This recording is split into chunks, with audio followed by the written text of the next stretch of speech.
And we're live. Welcome to Philosophy of Lack 4. Awesome. I'm Cadell Lass, back with OG Rose, Tim Adalin, Alexander Ebert. This is our, like I say, Philosophy of Lack 4, our fourth video in the Philosophy of Lack series. And there is a continuity and a sort of a higher order meaning, I suppose you could say, to the Philosophy of Lack series. So might be worth sort of for both historical value of these videos and the sort of, I guess, for the viewer's own benefit as well, sort of articulate what that continuity is between these videos. Basically, the first video focused on foundations, and we used Parmenides as a jumping off point to think, instead of the starting point of philosophy as absolute being, thinking of the starting point of philosophy as lack. And that, as a starting point, basically started to transition towards the theme of these videos, which is taking an ancient philosopher and rethinking an ancient concept through the lens of lack. So with the second video, we focused on the concept of materialism using Democritus, and of course, or Democritus. And of course, he's an ancient philosopher that's really often thought of as the foundation of materialism. We think about Democritus and we think about atoms. We often don't think about also the void as the condition for atoms, and so thinking about Democritus from the perspective of lack. In the third video, we talked about excess, and in that video, we're basically using Plato as an ancient philosopher as a reference point. Of course, Plato can be thought of as an excessive philosopher in the sense that he is thinking about transcendental ideals.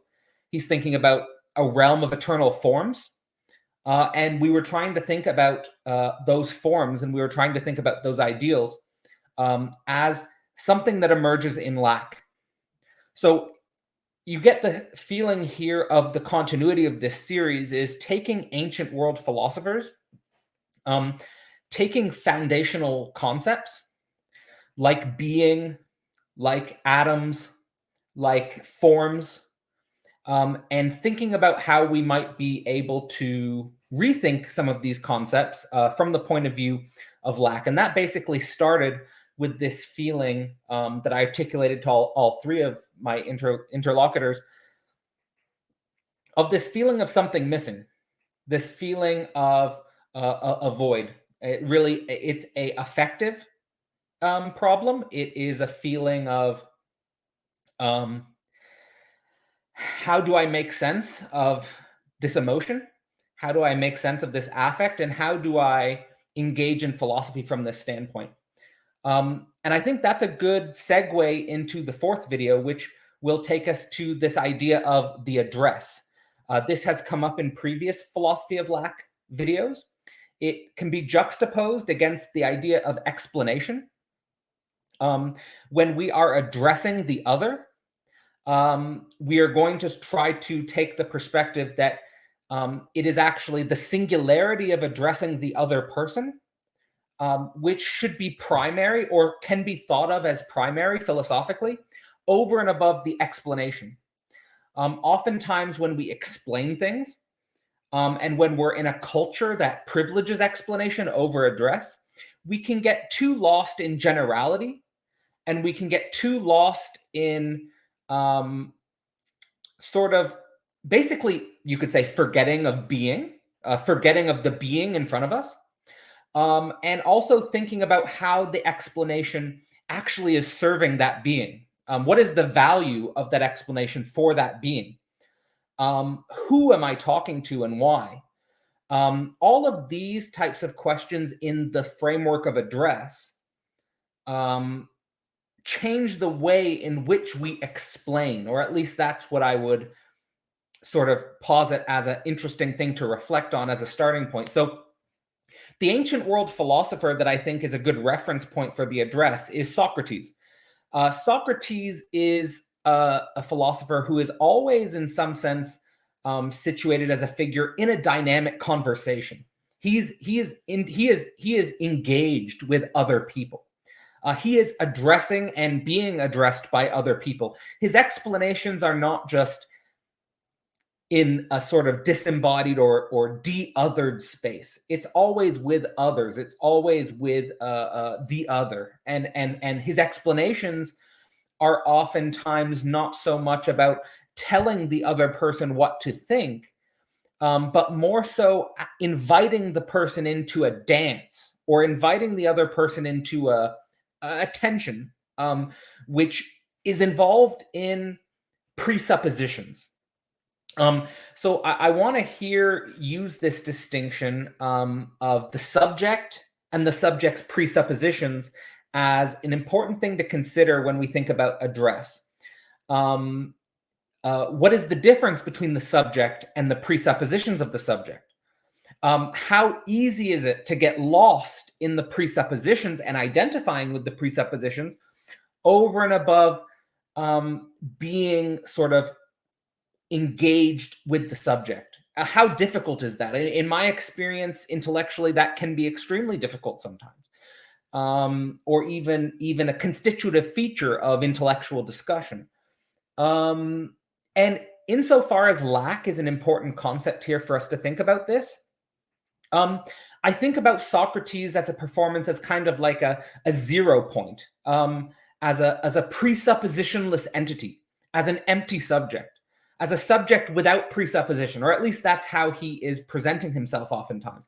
He is open, he is receptive to presuppositions, and is not necessarily trying to get other people to believe a certain set of presuppositions. So he's a very empty subject, and the fact that a subject like that is used as an anchoring point for the history of philosophy, I think is an interesting way to think about how we've been trying to introduce lack as fundamental to all of these ancient world concepts.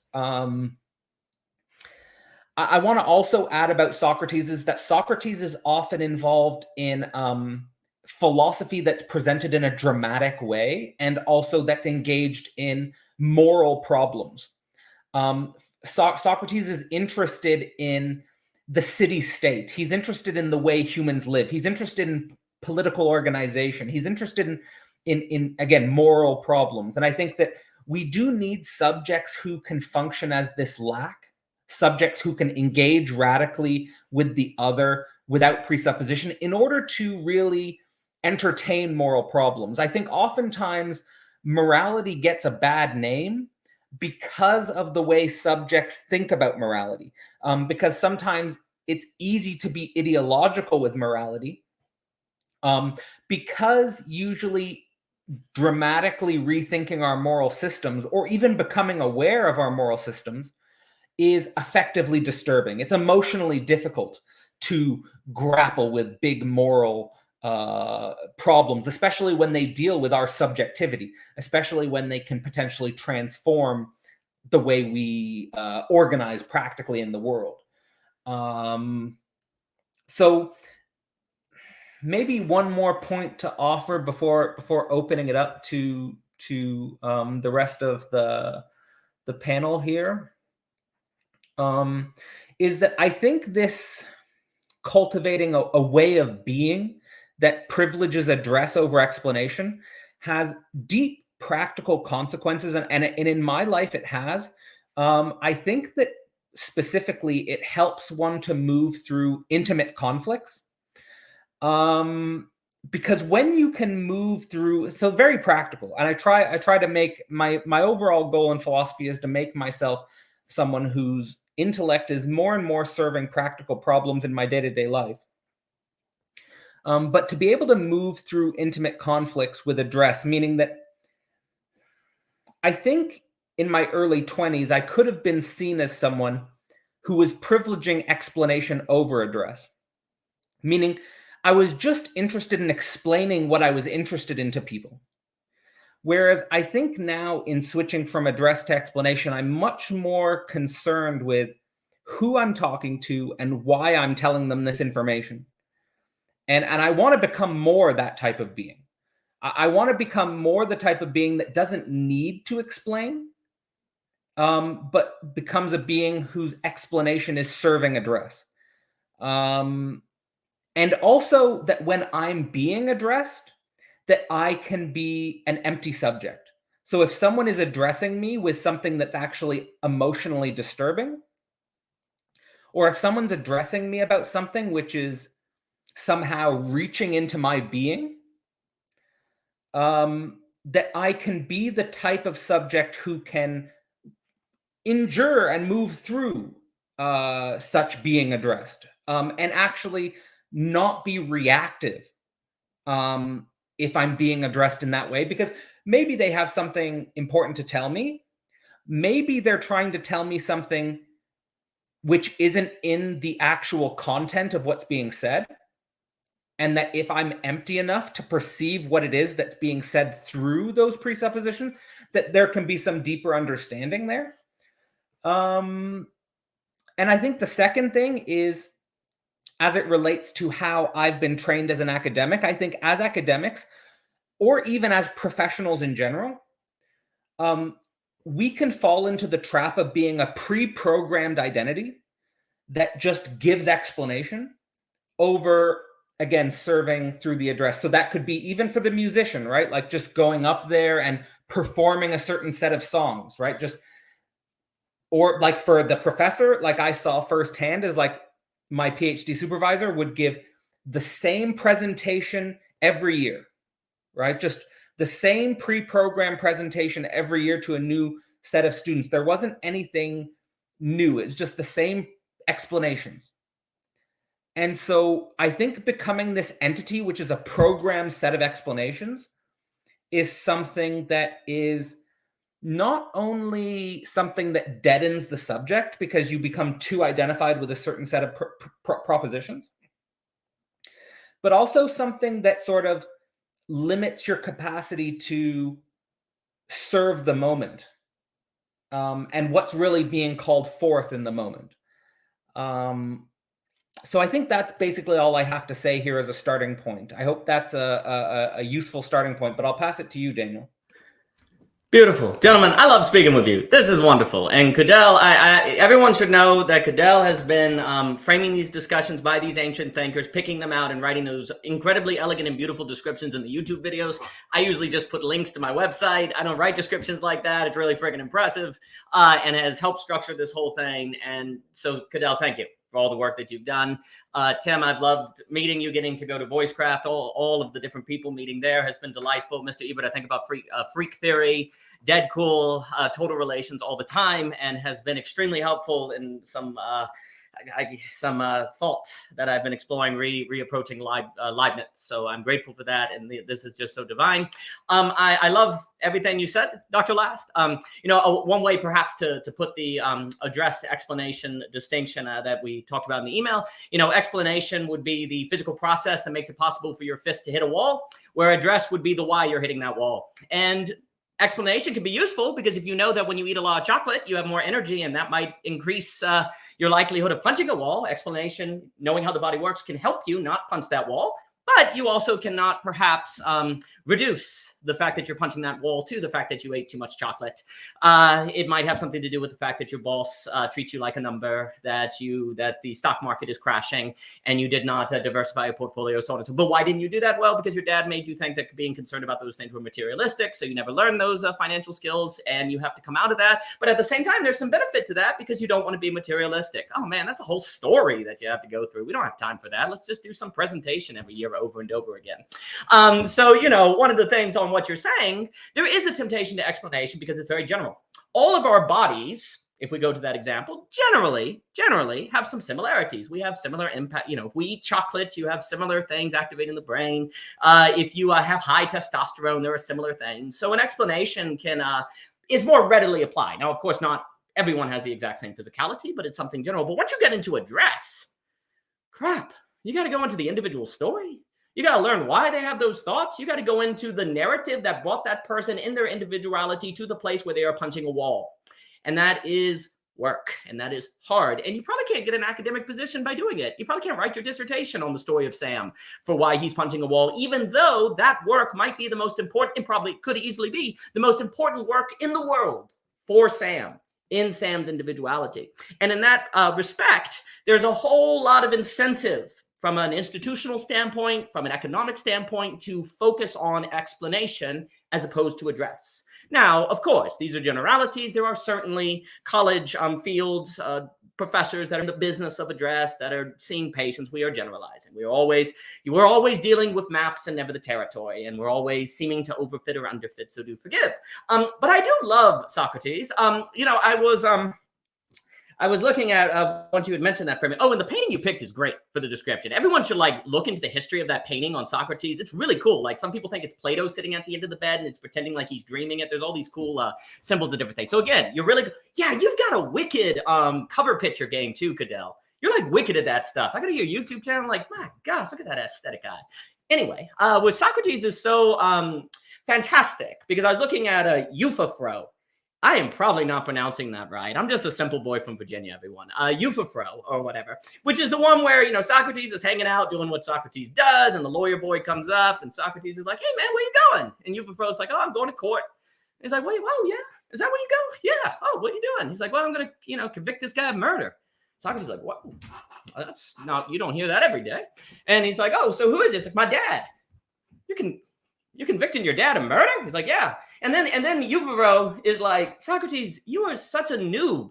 Who cares if it's your dad? If he committed murder, it's wrong. Why does it matter if it's my dad? You know, come on, man. And Socrates is like, oh, okay. All right. And they talk and they talk and they talk.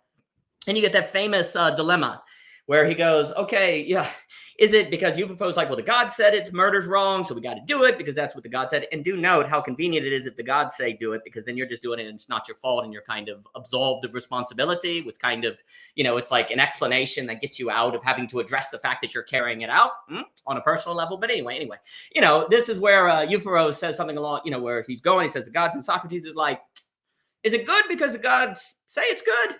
Or, you know, is it, or do the gods say that it's good because it's good, right? And you get this kind of paradox. And, you know, we're not going to go into that paradox. But the point I want to get at is that Socrates is unveiling that Euphophro, the lawyer, has a paradox there that he can't quite answer, that he needs to be able to answer, to be as certain as he is that he's doing the right thing, okay?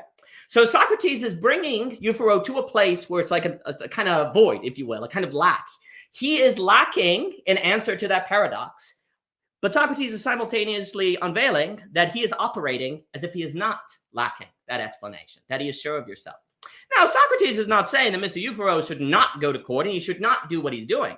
But if you take seriously what Socrates has done here, the disposition, the orientation, the attitude by which one goes and carry out this job, it would be very different. You'd be much humbler. You'd be much kinder. You wouldn't be so self-righteous. A little bit of that uncertainty might actually be good for the soul, because when we're too certain, when we don't have enough of a sense of a lack, ironically, that actually tends to make us more self-righteous. You know, lack can sound very nihilistic and can sound very hopeless and all those different things, but actually, uncertainty can be good because you can have a little bit of that humility. Maybe you do go on and convict your dad of murder because maybe he indeed did commit the murder and that is indeed wrong. But you might not be so quick as to do it in a self-righteous way. And thus, by unveiling this paradox, where it makes it so Euphophro, Mr. E, cannot run to an explanation to avoid to avoid the fact that he is choosing a decision on a kind of incompleteness that may or may not be right.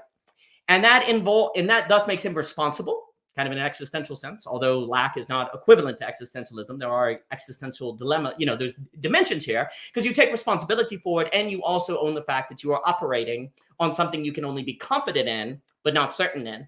And that will change how you address people once you take that seriously. Once you take seriously the fact that, I mean, basically we go through Socrates, he's constantly unveiling that people are operating without full justification and foundation for their actions. Like he's unveiling that constantly, right?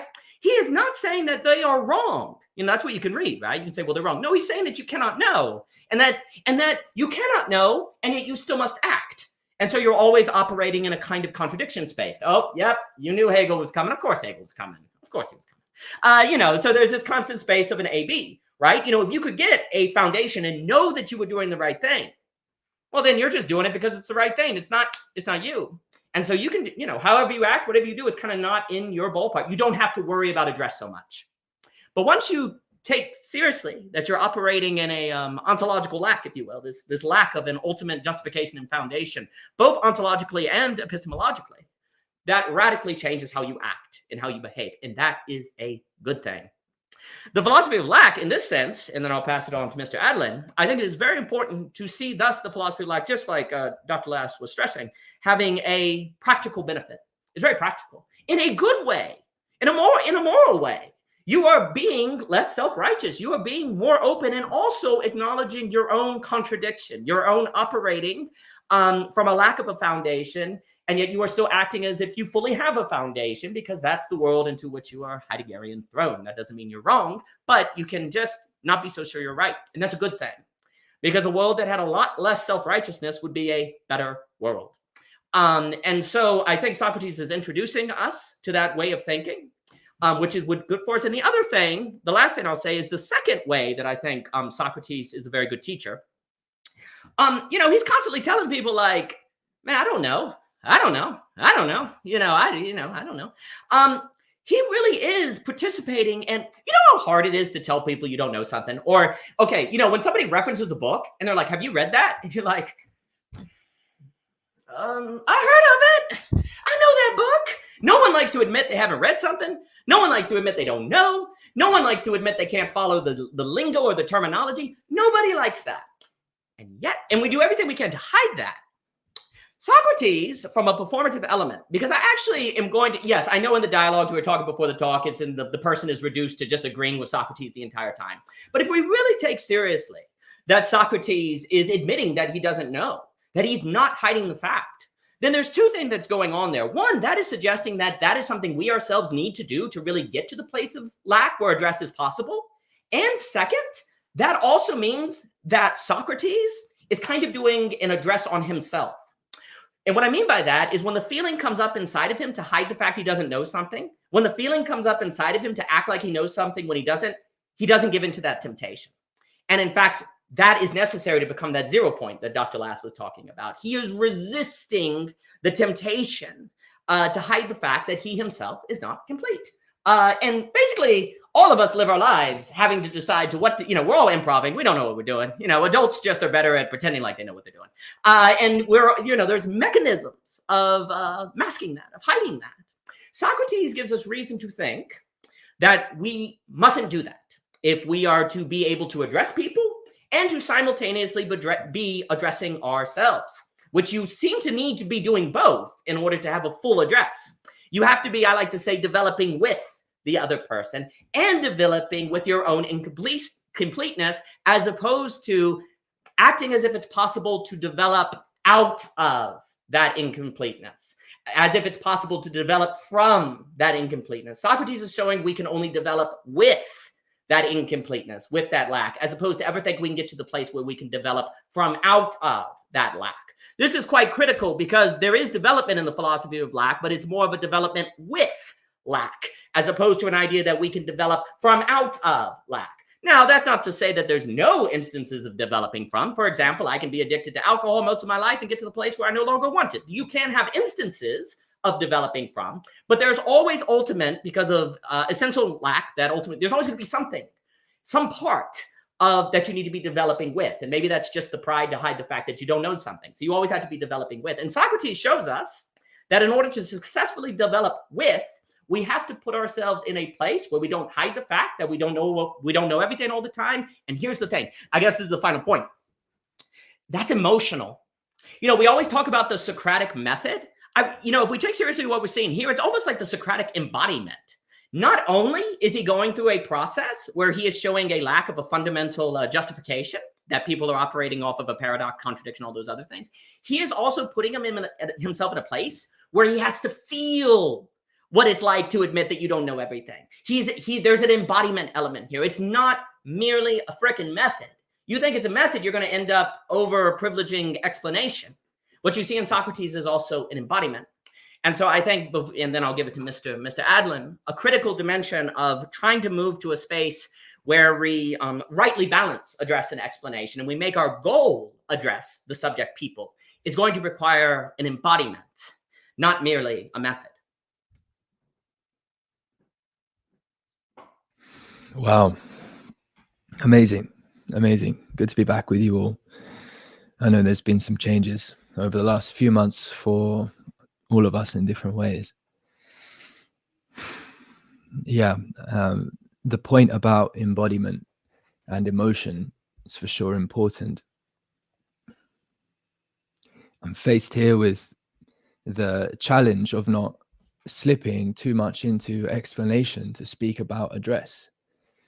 And I suppose the embodiment piece would speak to the manner in which we engage in this dialogue with each other in the context that it's also being watched. I think I've mentioned that every time. But there's a sense in which over the course of these dialogues, over the course of online participation and our adaptation to the digital and the changing of an age in any era, who we are and what we are addressing is in process of change and transformation. And that's, well, I suppose that just speaks to some of the uncertainty around the context of what it is to be an adult. That was also brought up as well. What it is to take responsibility for one's own agency, to respond rather than to react, as Cadell was mentioning. And so there's a kind of probing in relationship to that. There's a call out and the hope that that call will be met with response. And then there's also being available to really hear that response. So I think that COVID and the present governmental structures of control and mimetic propagation is an interesting real world, bigger picture case of this uneasy relationship, let's say, or perhaps a, the word perverted comes to mind, but certainly an overindulgence in the mode of explanation as being that which is appropriate to move society. One thing, we can think about the mode of explanation in some sense as relating to paradigms. Those paradigms can be at sort of different levels. We've obviously spoken about a more Newtonian world in previous conversations and how lack relates to that and materialism and all the rest of it.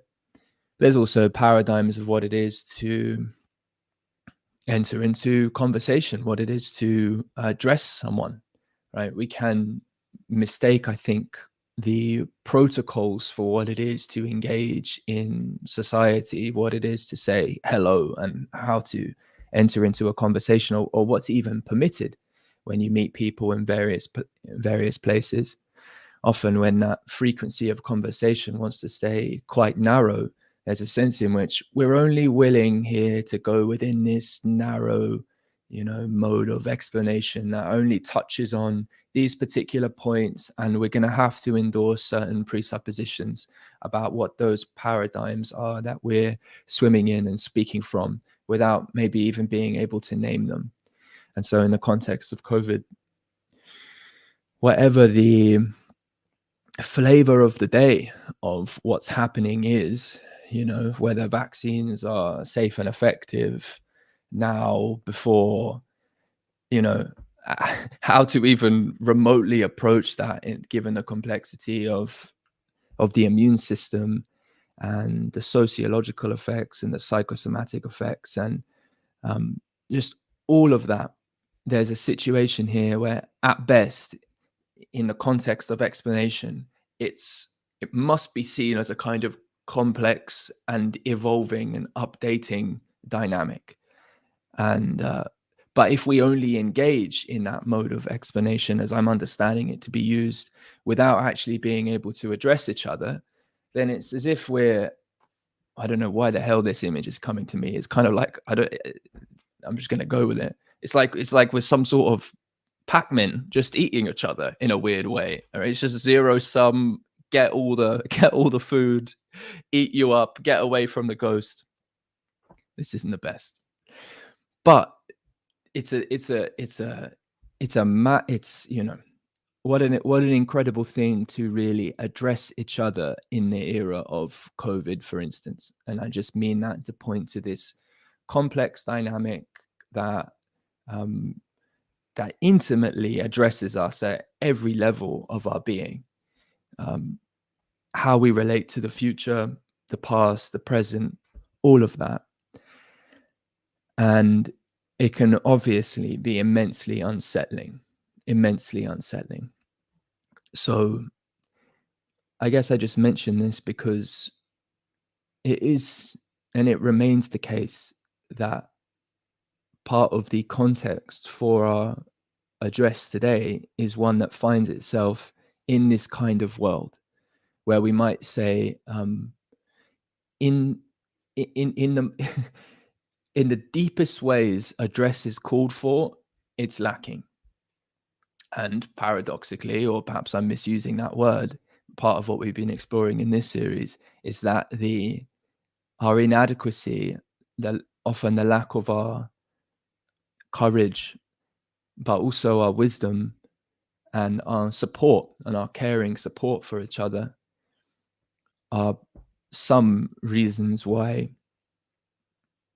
we resist being with our lack. So I did actually prepare a couple things, because I know that we're only going around in a circle just one time. And as it so happens, I'm someone who takes themselves to be able to, I mean, there's very few things I have any sort of capacity to explain. And I certainly, basically the things I seem to be most called to try and explain are things which are necessarily always beyond explanation. And well, I'm going to bite my way into that with just a few points, and some basic ones, really. So when we're speaking about the loci of address, I almost, there's perhaps a reason why you're using loci, Cadell, and not the word location or something else. But I'm kind of, so with that sort of somewhat uncertainty about what the word loci means, LOCI, it's not part of my usual language. We can say, obviously, the location of address is not just a Newtonian location. I mean, someone might be situated in a particular place, but it's not to static things. It's to the immanent presence of the other from a stance that's open to the other's participation in dialogic manifestation of potential. To address another is to invite another, to be in a way that reciprocally opens to the inviting subject. Opens meaning to enter a relational process of knowing with the inviting subject. There's a few other things I've written down. And that's really the most radical thing of all. And one of the reasons why, again, Socrates is a perfect, let's say, fictional example of this. I mean, Socrates, existed. That seems to be the case. But the way I relate to Socrates is as a, figure of fiction, for all intents and purposes. And it is such a radical thing to invite someone to get to know who you are and to get to know them. And it's a deeply confronting thing. If, for instance, that sense of who I am as the inviting subject in this case might be someone who's touching on or coming from, or in some sense possessing of types of explanation which might really dislodge someone's mind, the paradigms which compose it. And so it's a beautiful thing, it's a remarkable thing, and there's lots to talk about there. And fuck it, I'll pass it on. Good to see you all. Here you go, Alex. Hello. All right.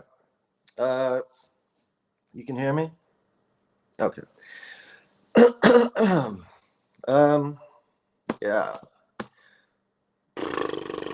Okay, so we're only going around once. Okay. Yeah, I likewise wrote some stuff down. I'll respond something Tim just said.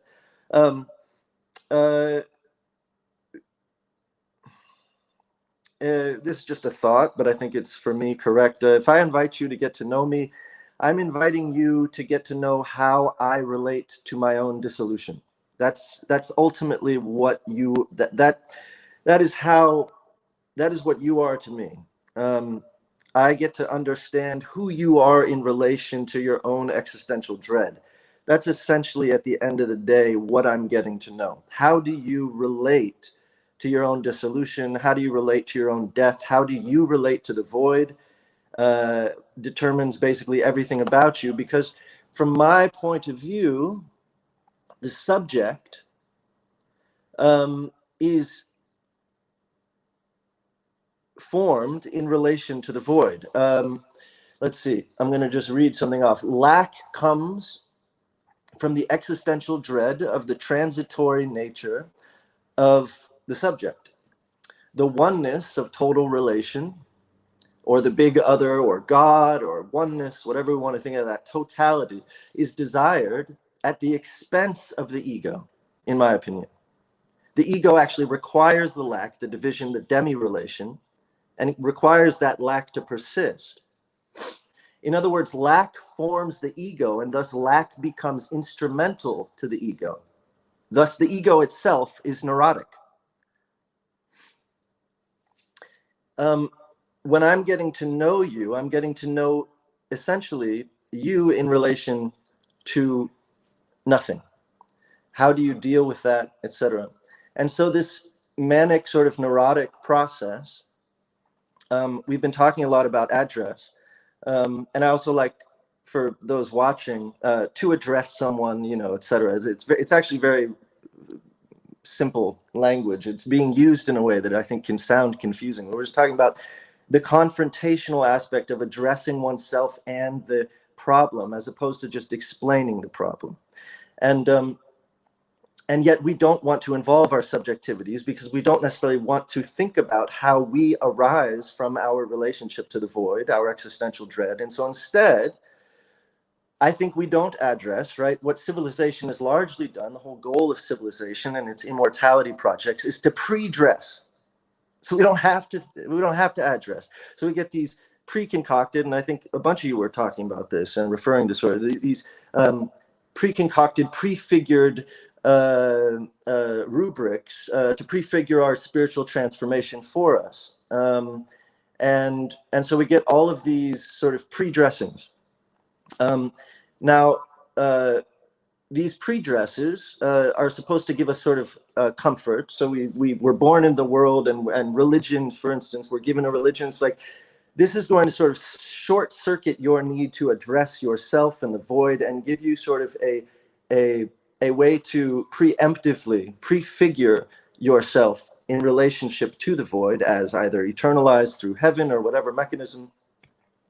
And so these things may give us comfort, and we need more and more of them. What we really lack, or what we think we lack, is comfort. What we really lack is contentment, which is something that would give us less and less, as opposed to more and more. A process of less and less is contentment. And so maybe, just to throw another silly word out, antidress, something that does not require, or that incorporates the self and void as the same thing. For instance, you said something which was that, where was it? Something like incorporate the self with other, or constantly, anyway, you said something like we have to constantly grow or understand the self, or comprehend it with the other, or with the void, or with, the other, right? But the self is another. The self itself is another. The self is not itself. So if we think about, the mirror stage, and, that's me. That is me.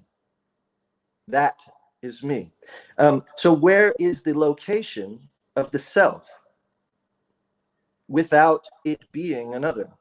What I'd like to propose is that lack cannot be another. Absence cannot be an other. It's the only thing that cannot be othered, is that which is not there. And so that which is not there is the self. So that, and I think Tim was alluding to this, so that the absence, the lack, the void is an ingress, an invitation, so that when we're doing this reciprocal sort of invitationally to get into conversation or whatever it is, we're inviting one another into our own relationship and orientation to the void. When you enter the void, when you enter another, you become the other, which is in effect their own relation to the void, or the void itself. The void is the adversary of the ego, etc., etc. Yeah, and then the last thing I guess I'll say is that how do we redress? So we address, you know, the problem, and for me, the problem or the thing to correct is this relationship to dissolution of self as self. And how do we redress that? One, we can fill that absence with something, an idea, etc., and that gives us comfort, and that comfort is contingent on whatever those things are working for a time. Or we can recognize that absence as the only thing that nothing can be, in my opinion, which is everything. So we recognize the absence as a totality, and we fill it with the only thing nothing can be, which is everything. And so, you know, in a large sense, for me, in my own personal experience, when I feel that existential dread, the confrontation, the address, the incorporation of self into the my relationship with the void, or with nothing, or with absence, and with my own lack, is the becoming of the void. That's the only actual redress, is sort of an anti-dress. And that provides my contentment. Where there is no redress, there is no filling, suddenly I just recognize that I am it. Now, what that does, though, and immediately, and the feeling is always immediate, is it dissolves the ego, because the ego requires the lack to demi-relate itself, to differentiate itself from all other things. Oh, one more thing. So Socrates' daimon, which you guys mentioned, it only spoke to him to tell him not to do things, right? According to, for fable. And I love that, in that,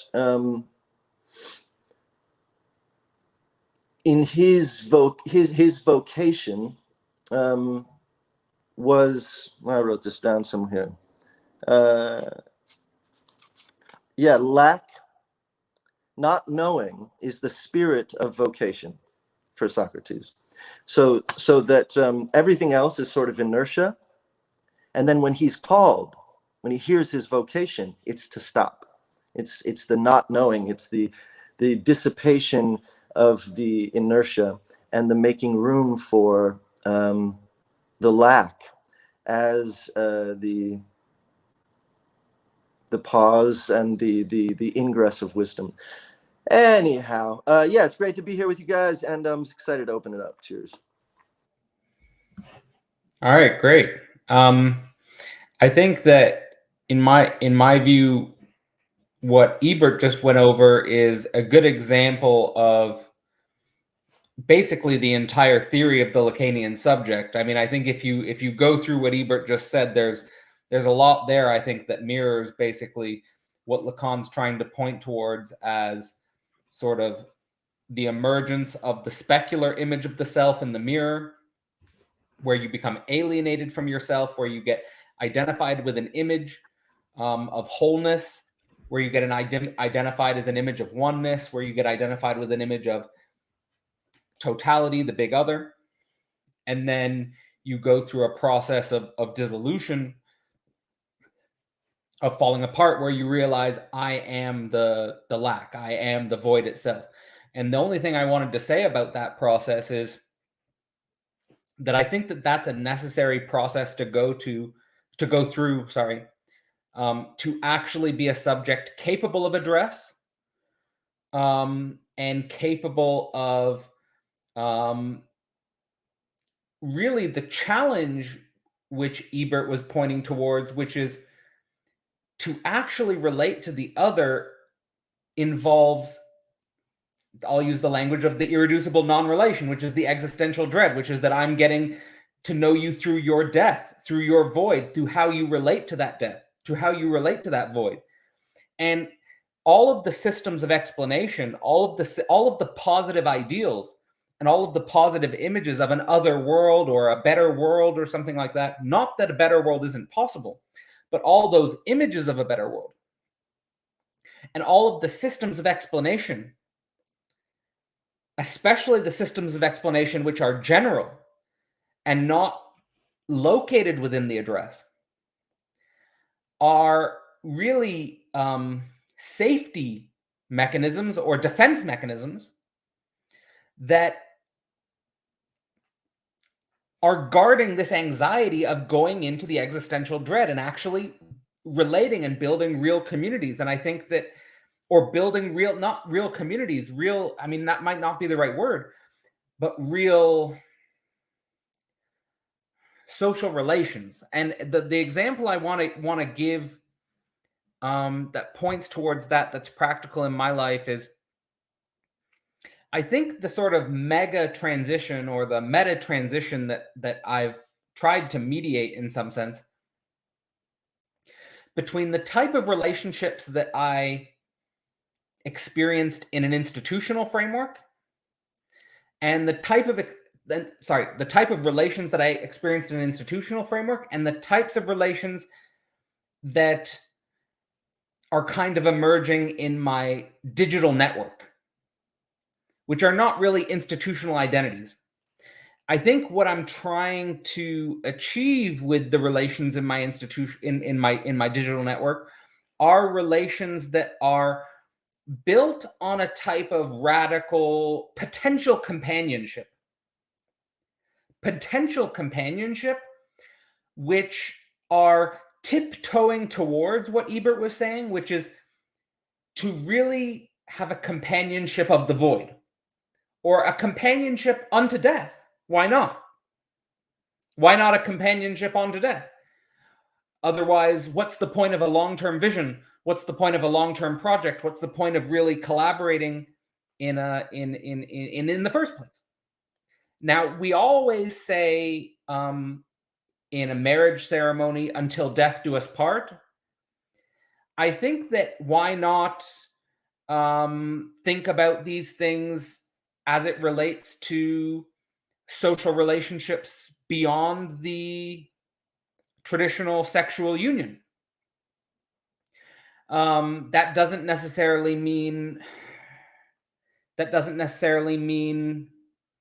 I'm thinking about a specific structure, more thinking about an ethical directive or an ethical axiom of the attempt to do great things with the other, which is really including the subjects. And what I would juxtapose against that, now I'm saying this is I'm just trying to think this, right? But what I would juxtapose against that is, there are a lot of people within, I'll speak to what I know, which is sort of the academic structure. There are a lot of people in the academic structure which, in principle, because they got hired by the same university, will end up in the same sort of faculty with each other until they retire. But they never really like each other that much. And they might dislike each other immensely.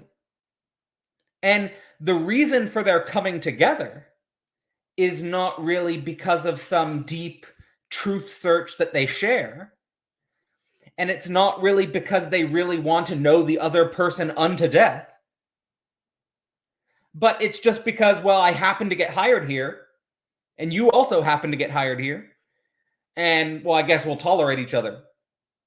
And we have to go to some meetings together every now and then. We'll try to pay attention as best as we can, but we're really not really paying attention.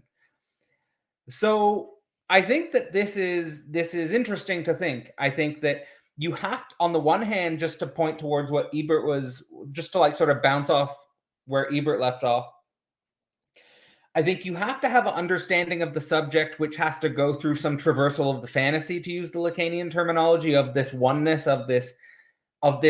which is really not the subject, but is this identification with this with an image, and which can be a system of explanation. It can turn into a system of explanation. And you have to traverse that in order to be the type of subject that knows you are the void. And then it's possible to relate to the others and to now the thing is that you cannot traverse another person's fantasy. You cannot traverse another person's fantasy, and the traversal of the fantasy is painful because it's the shattering of illusions. It's the shattering of your most cherished values, which are really not having any ground to them. And it's the invitation to a quite radical form of relationality, which involves processes unto death. Now, that could involve subjects in a sexual relationship, as is typically how it unfolds. And I think we should also entertain the possibility of higher forms of that sublimation. That could be related to art. That could be related to philosophy. That could be related to religion. That could be related to other creative endeavors. But it requires this level of understanding of subjectivity.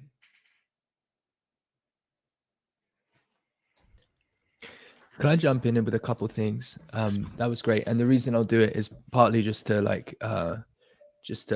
throw a boulder in the ordered structure, just because it's so hard to get out of it, but also because I'm sensing some links here with where we ended up dialoguing at the end of the last conversation. It was to do with death, and I'd like to respond mostly to what I'm hearing from Alex, because over the course of these coming couple hours, I'd love to understand more what you mean. There were a couple things you said which I felt initially, I don't quite agree, but I don't fully understand what you mean. So that's exciting. I don't relate to address, for instance, as confrontation only, and nor do I see coming to know each other as defined in terms of knowing someone as just their relationship to their death or relationship to death. It's almost like here language can play some tricks, because I could just as well talk about how one relates to life, and then we're going to be talking about one's relationship to death, the relationship between life and death. But there's like a poetic directionality, or how we find ourselves in some sense distinct but deeply interrelated modes with respect to this phenomenon. That's how I relate to it. So an example might be something like, not only it's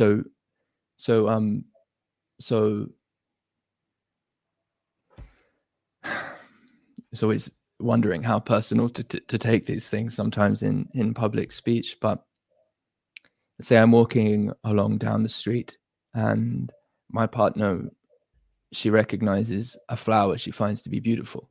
This is a classic example. And she'll stop, and we could be in the middle of just about anything. And it's a beautiful thing to share in that appreciation. For that, in this case, my appreciating that another being is so drawn to appreciate something beautiful in the world. Now, of course, that flower's in a process of dying, right? And in some sense, the relationship between what is viewed there and its own returning to void is partly what makes this such a profound thing. But it's a matter of how to present it almost.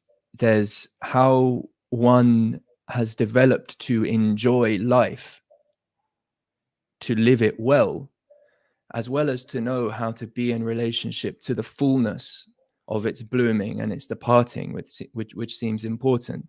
And so I think also of a surrender to the moment. And we've spoken about this before, Alex, a little bit with the dynamics of confrontation and surrender. I see if address is understood only in terms of confrontation, then this becomes only a mode of discourse that's about sharpening of swords. And in its best form, it can be that kind of seeking of truth by that kind of martial combat, like held really well. But the reality is, if we only have that, for me, it necessarily becomes a situation where one person gets killed or humiliated to the point where they're no longer participating. And we can say there's a value in that, but also they're prevented now from participating in the ongoing dance of what could be. Sometimes that's appropriate. I'm not saying it's not. But in a mode of surrender to an ongoing like mutual knowing is to, in a sense, it's to let go to death as well. I mean, both confrontation and surrender, we can talk about them in terms of relationship to death process and also relationship to life process. But we can also say like a surrender into what someone might present to me as worthy of my appreciation in life, right? As worthy of being here, right? As there's a wellness that has come into my field, and it's part of my getting to know myself and the other in process. And so ultimately, I feel intuitively where this goes is we'll reach the limitations of language as medium for explanation of how we address each other. And we can cash out in a way that looks more towards speaking about things in terms of death. Or maybe we can, if there's something I'm coming from that's worthy here, we can also mention life and understand the self as from both of these angles. There's something about the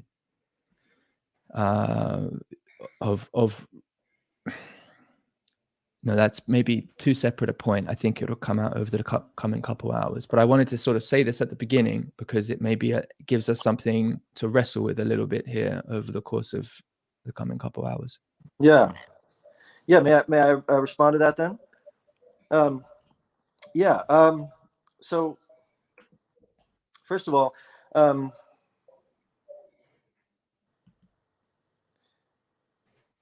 confrontation to me is not necessarily sharpening of swords. It's the opposite of avoidance. If life does not have death present, there is no existential crisis. There is nothing for the self to relate to that potentially dissolves the self. There is no confrontation. When we think about getting to know somebody, we think about getting to know their identity. Their identity is formed in relation to to others, right? To demi-relation, to like every identity is formed in relation to others. The opposite of identity, of course, is the dissolution of identity into everything else or into nothing, however you prefer to think about it. So when we're getting to know someone's identity, we're getting to know how someone manages the negentropic force of preserving self against its own dissolution. That is what identity, the preservation of identity, the preservation of redundancy of personality from day to day to day is. It's a negentropic force of being against its own dissolution. And so in that sense, just getting to know someone's identity is getting to know their operation of negentropy. I'll just say that I do think that I'll stand by my comment, essentially, is what I'm saying. You mentioned some other things, but I think that sort of addresses that. I just wanted to say, though, that, I just wanted to emphasize this idea of confrontation being the opposite of avoidance. And I'm sure there's another word that does not sound as sort of heavy or whatever. But what I'm really saying is that when we're getting to know someone else, we're really getting to know ourselves, in that we're getting to know what it is to be in relation. Like, you know, poetry. What is poetry? But the presence of death elevating beauty, or the mundane to the beautiful. The reason sunsets are beautiful, right, is because of their transitory nature. I mean, the reason a kiss or a relationship gets elevated to beauty, like when I get to know someone, what I'm really getting to know is how do they relate? How poetic are they? How in tune with, how are they relating to their own death? Because of course we're all alive, but very much vitality can be measured in proportion to what extent someone has come to peace with, or to what extent and what variations and mutations someone relates to their own death or to the transitory nature of life. How much are they trying to hold on to it? That will describe very much about their personality. How much are they willing to let go of it? That will also describe how many risks they're willing to take, how vital they are, right? And so very much to me, when we get to know someone, it's in relation to their relationship, their understanding with the dissolution of their eventual identity, or the dissolution of the moment, and to what extent that inscribes their embrace of life. Yeah, understood. I can just take 20 seconds here and say I hear you. I think, and I like what you said. It seems like the difference really, in terms of where I'm coming from, is you had the sentence there, well, of course we're alive. And basically what I'm saying is, well, of course we're going to die. And depending on which of course we're coming from, then I think we can use this language in a different way. And sure, anyway, sure, but I would argue against that, because to me, of course we're going to die. I do not like, of course, contextually, if we were part of a world that was all just all about embracing death, like 90% of people wanted to be death doulas, all the children in preschool were like, I want to be a death doula, you know, and everyone's like, oh, like, I love aging. Isn't aging the best? Like, oh, just getting all wrinkly and all that, like, that's just the best, you know. Then maybe I'd be like, hey, we're also like, you know, maybe shift the balance. But the reality is that society largely avoids these conversations. And so I think that, of course, we're all going to die is largely a statement of avoidance, given the context of the culture and society that we've lived in for thousands of years. The focus is largely on, you know, putting death as far to the side as conceivably possible. You know, and so, yeah, I guess that would be my little retort there. I get that. I'm not coming from society. I'm coming from me in a dress. So that would be the difference. I agree with you as far as like the statement about society and the point you're making as to like what's relevant to sociologically in the sociological context of our time. But as far as I understand, this conversation is about the dynamics of a dress itself. And so for me to say, of course, we're going to die, there's a sense in which there's like a magic of whether we recognize that in each other. And from there, then we can choose also how to live in the time we have, and we can use the language in that way. I was just going to say, Daniel, we'll get to you please next, because I think that, yeah, we gotta get you to jump in. The only thing I want to say to Tim is that the way I was interpreting Alex was that actually this is a mechanism by which real ethical lifelong projects can be formed in a positive, life-affirming way. That if we do not accept this, then we are never given the limit point of our identity from which to really think life-affirming projects in the totality of our being. So I think that what's at stake is really an identity that can relate to others who are really looking to make something of their life which has potentially never existed before. And they can only do that because they're willing to transform their identity into something other, something that's never existed before. That can only be done by a being who has confronted that sort of existential reality in an emotional sense. But Daniel, go ahead.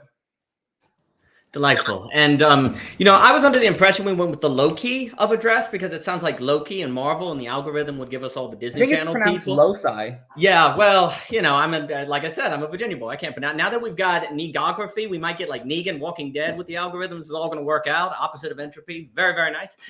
You know, a few things. You know, so first off, it's important, like we've tried to in the philosophy of life discussion, sort of talk about our ontology. And it's important that we understand what we ontologically really are, because in order to address people, we have to know their address. We have to get their quote unquote location correctly. And if we think that human beings are, say, AA, that they don't need death or they don't need dialectics or any of these things, then what constitutes address will be quite different. And that could lead us astray. So it is quite important. That's why we've done all these different things. Gentlemen, isn't it really hard to be dialectical? My gosh. You know, one of the great problems is that language almost by definition cannot be dialectical because you can only talk about one topic at one time. So, for example, you need to both have a understanding of the role of life and the understanding of the role of death, and understanding of the role to try to hold on to something that you care about, but also the importance of transience. Well, the very fact that I said hold on to something first creates the impression that I think that's more important than the transience, but I had to pick one topic first before taking the next. So now I've created this impression of where my values are, and crap.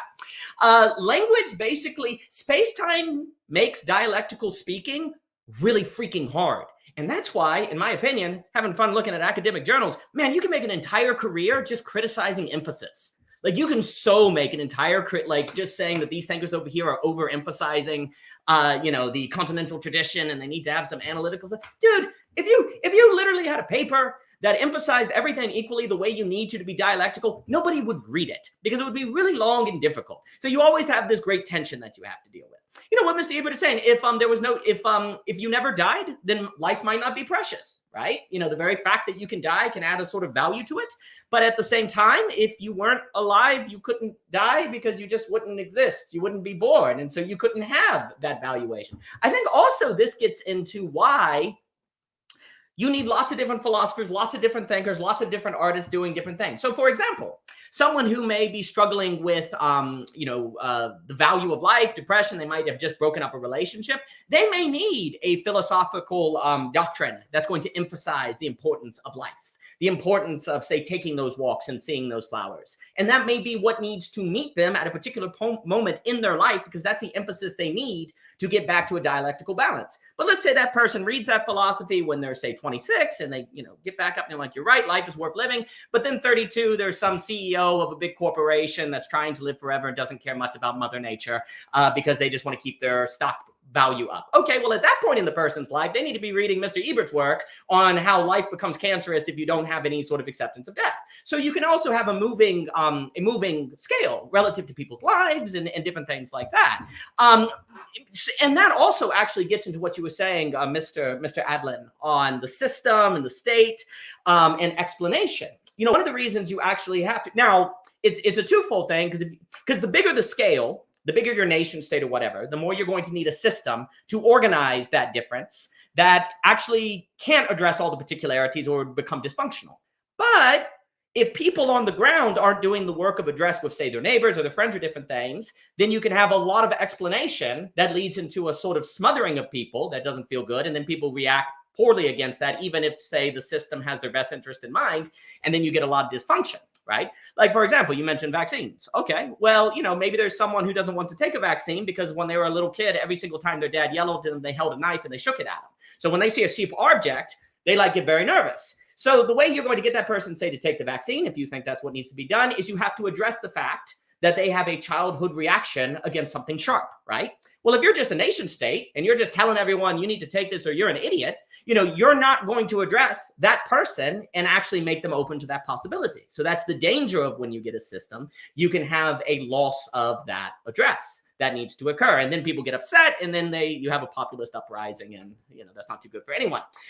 So that's where you need those two spears. And so likewise, if there was only a single philosophy that emphasized life, and everyone had to learn that philosophy, And that, well, you would not address the people that actually need to learn a little bit about death. And in fact, you would make them cancerous, right? So this is where the very ontological reality of lack, and the very fact that we are in time and therefore cannot be everything at once and must be dialectical, is why you need a kind of diversity of thought, right? But where there's diversity, here's the problem. Frick. I think we mentioned this last time. So, you know, if you have a symphony orchestra and everyone's playing different instruments to make the whole music possible, well, then the guy playing the piano can look over at the cello and be like, man, you know, I'm better than him because I play a violin, because cello sucks. The person playing the violin can be insecure because they think the singers are getting all the attention. The moment you introduce diversity, well, then you introduce confronting of the ego. And I took what Mr. Ebert to be saying with confrontation is kind of confronting, almost facing, right? You know, kind of the facing of, maybe you could say the facing in different things. And when it comes to the topic of the ego, it does seem like confronting. It is a little bit more of a fighting kind of language with your own self-importance and different things like that. But that's a linguistical thing. On the flip side, you don't always want to be in a fight mode, to where then when you, that can actually turn into almost the nihilistic skepticism. When someone's talking about how beautiful a flower is, you like put up your defense mode. It's like, nah, you're just falling victim into aesthetics, and you're not, you're losing touch with the need to appreciate the transience of life, right? You can take that too far, right? Overfitting, underfitting, like they talk about in computer science and so on. And so, you know, when it comes to facing the ego, there is a kind of having to fight it. I think that's what Mr. Ebert is saying on associating the ego with lack. I guess to me, when we talk about that facing and confronting, this is what I would say when I was talking about the develop with as opposed to develop from. There is a question of what is the space, like the literal space in which you fight your ego. Like where it comes out and you actually have to deal with that sort of fighting. And that's what I meant. It does seem to have something to do with the other. It's almost like when you're with the other, that's where your insecurities, that's when your nervousness kind of comes out. And it's almost like you have you, other, and it's almost like a third thing, almost like a triangle. It's like the Damians fighting or something. Those could almost be your egos, right? Between those two people. And what's interesting is what I guess I was saying with Socrates, talking with people in the street, he is confronting his ego in a place where he's with other people and has to fight the urge to support his own ego, and he has to continue to sort of stress that he doesn't know things, right? You know, why does the oracle say that Socrates is the wisest of all? Well, because everyone knows nothing, but Socrates knows he doesn't know everything, right? That's what he's so wise. I think that second no, I would associate that with something much more full body, not just intellectual, where you're going to a place and you're feeling the fact that you don't know everything. You're feeling the tendency of that ego to come out and refuse to die, which then makes you cancerous in a problematic way. And that ego gets in the way of your ability to say, look at the flowers, like Mr. Adalin was saying, right? And so I guess what I'm talking about developing with. You do not confront the ego sitting in this office right now away from the person down the street who has tells the same story 3 times, dirty fingernails, and is kind of boring, right? You don't confront your ego here thinking about that. You confront it by going inside the real, if we're talking the Lacan, going to them, and having your ego come out in that context and fighting it.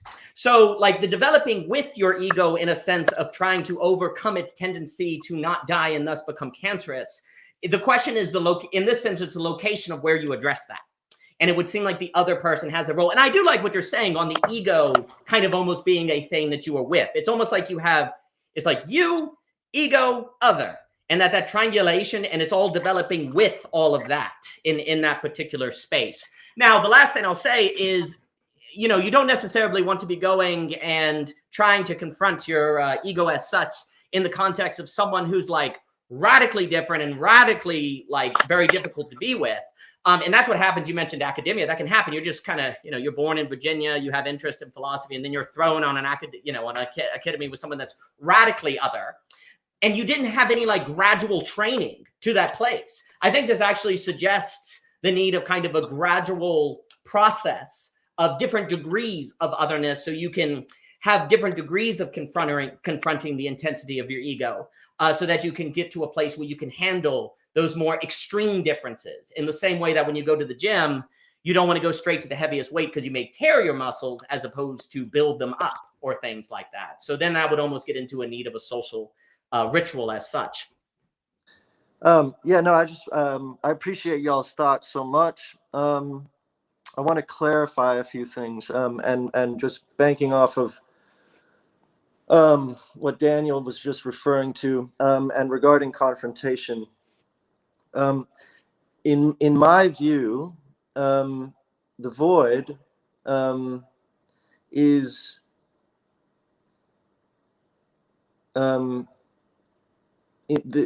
constantly threatening. The dissolution of identity is the sort of arch enemy of the ego. The ego depends on that that contrast. Without it, the ego dissolves its identity and just sort of dissolves. Also, without confrontation, why I'm unaware of how one surrenders, and the surrender, you know, in the case of, you know, this conversation, is to the lack itself, and again, the ego being antithetical, and also regarding just the formation of the ego, the formation of the self being initially, I just love the idea of this big other mother, this warm presence, this throbbing oneness, this wholesome sort of sense of oneness, as nothing, as a dissolution, dissolved state. And then that thing keeps disappearing. When I was a kid, my father wouldn't let my mother come check on me when I was sobbing. He's like, "Nah, leave him." And it was this whole thing. And my mom told me later, and it made her cry. And he's like, couldn't stand it. So they put me in another room, and I would just sob and sob. And so, of course, I could not count on this big other any longer, right? This unity. I had to form my own in response. And so my ego forms, individuates, as a defense mechanism against the instability of this big other, right? And so my ego is entirely formed and individuated, and therefore formed and therefore dependent on the lack of dissolution that I'm simultaneously drawn to and desire fundamentally to return to. And yet my ego says, no, we're going to stay individuated because we cannot trust that thing, right, to be there. Anyway, so that's the confrontation that I'm referring to. Now, you know, there's something fundamental about what Tim you're bringing up that I'm struggling with. How does one define life as life? How does one define light as light? Now, I can define everything. I can define myself as life from the position of death, or I can define myself as death from the position of life. But how do I define myself from the position of life as life? There is no contrast. And so, Of course, they're into defining. Of course, they're into defining. I'm definitely not holding the position that they're not. sure, but what I'm saying is, when we get to know someone, we're getting to know them in relation to something. And if I take that person to be alive, let's just say, for the sake of abstraction, that I'm getting to know them in relation to something that is confronting or their potential dissolution into that. Or if I'm getting to know them as death, I'm getting to know them in relation to what it is to be alive for them. But I can't get to know someone who I'm taking to be alive in their relation to being alive. I will get nothing in return, because there will be no contrast from which to pick anything up. So anyway, I just wanted to throw all that out. I just wanted to also say, in regards to this, again, in my view, in my understanding, this Lacanian metaphor of the big other as a mother, as a warm presence, as a throbbing oneness, which I think is the proper metaphor, because we're all come from a womb. We are fundamentally entities that start out in this weird fetal incubation, and we don't give enough thought to that as our starting condition, and we don't give enough thought to the fact that our bodies are literally screaming, literally dying for a return to this state of being. But that when I was responding to Ebert the first time, I likened this relationship to the death of identity to a potential grounding place and home from which a certain type of subject might form a ethical vessel, might find companions who are capable of traversing the fantasy of returning to the mother, and yet affirming in a very life-affirming way the creation of something new, and that the alternative to this ethical possibility is the embeddedness in an institution, which is itself, I think, an attempt at creating a big other. But it turns out to be dead. The starting conditions upon which the institution are founded do not link the subjects in any meaningful way by address. They only link the subjects by explanation. And we already covered that explanation is a way by which the subject defends itself against death, because the explanation is a reification of one's own ego. Now, I think that we have to take into consideration that there's something frustrating about this conversation, because we are doing a podcast. I mean, I think we are inching our way via trying to explain to ourselves the conditions of possibility in which some life-affirming social reality could be achieved. And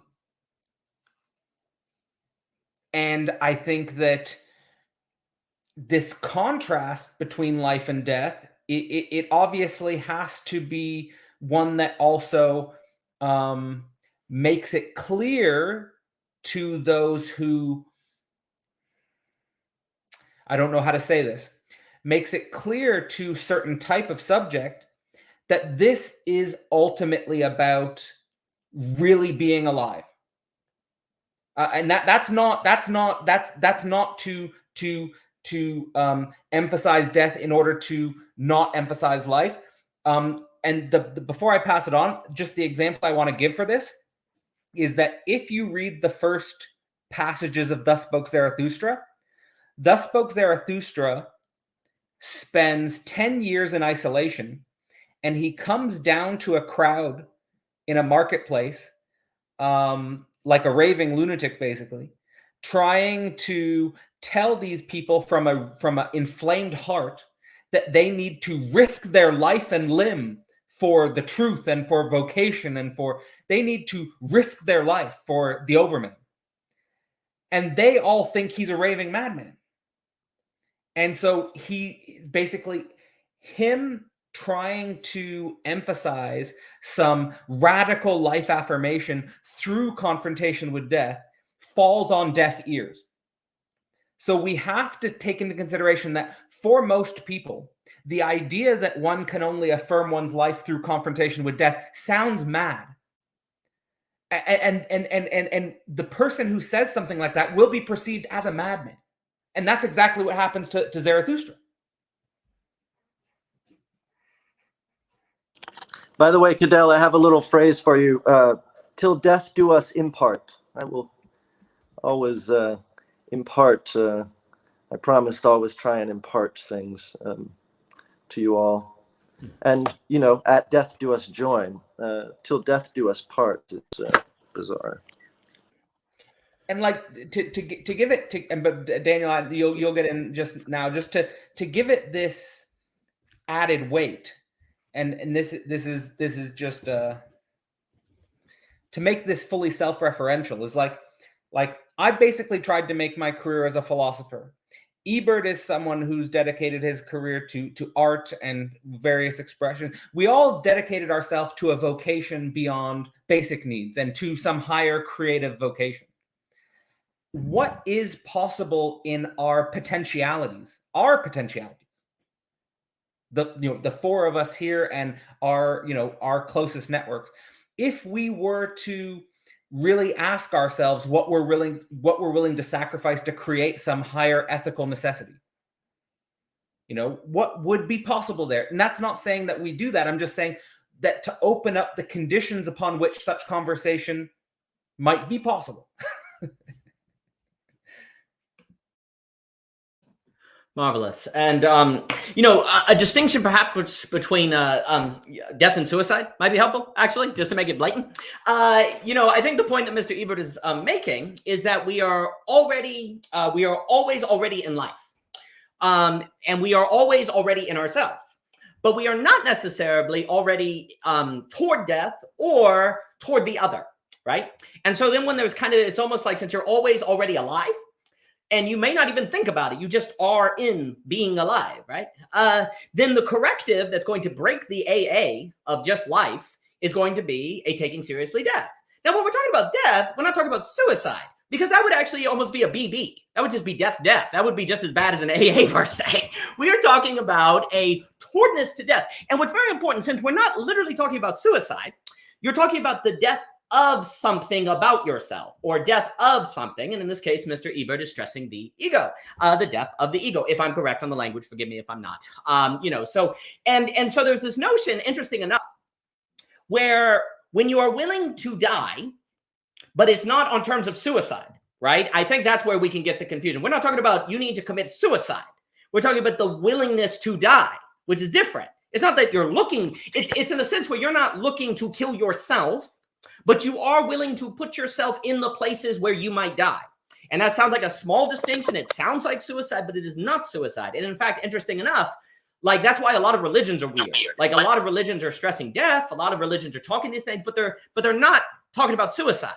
You know, they're laying down your life for another, all this language. It sounds suicidal, but it's actually a certain mode of life that makes life alive. You know, it makes life alive.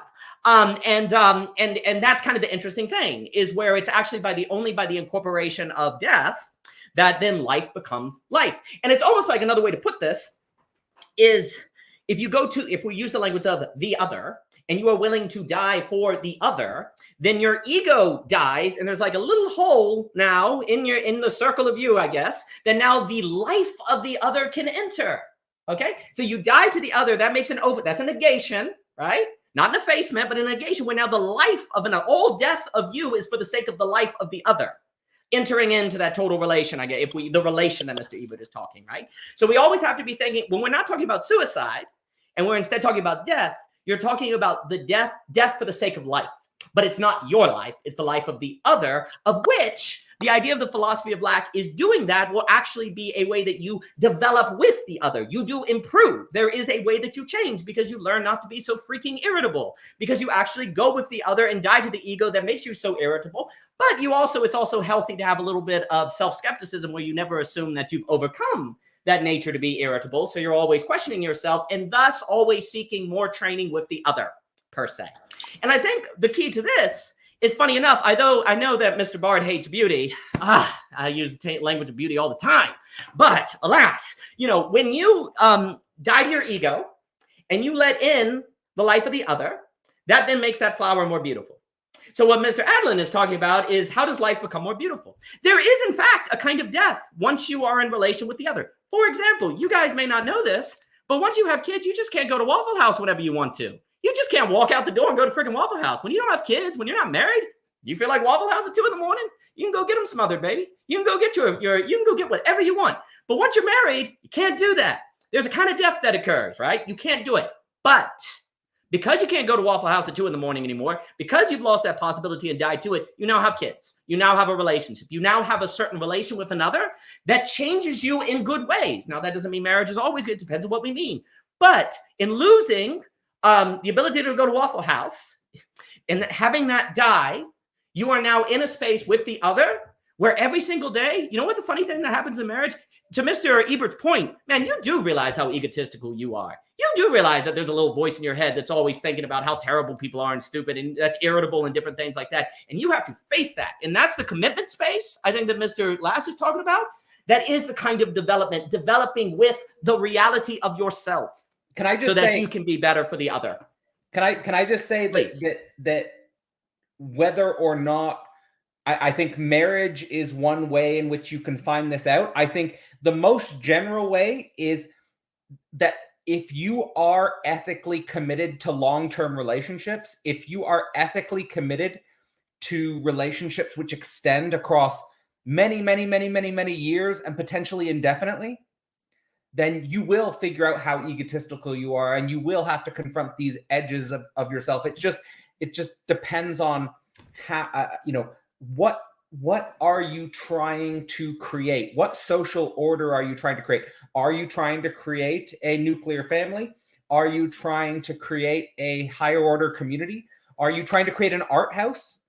An art center? If you're committed, ethically committed to an art center, then you also will experience a type of death in the same way as you might experience in marriage. Just your baby, metaphorically, is something other than an actual child. And But I just want to add process to what that's saying. One, Cicero's on friendship was big to me. We really actually don't have a society of friendship in that kind of deep way, but that's an entirely different topic.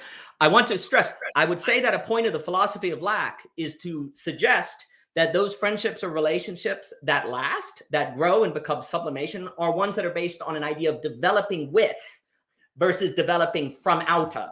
Like, you always need to be developing with the reality of death, the reality that you get irritable easy, and taking that seriously, and never thinking that you're at a place, oh, well, I did enough death per se, right? I did enough, of that sort of thing. Well, that's when you get in trouble. So then it's just kind of an emphasis that, yes, I'm not, certainly, like I said, people can develop from out of alcoholism or different things like that.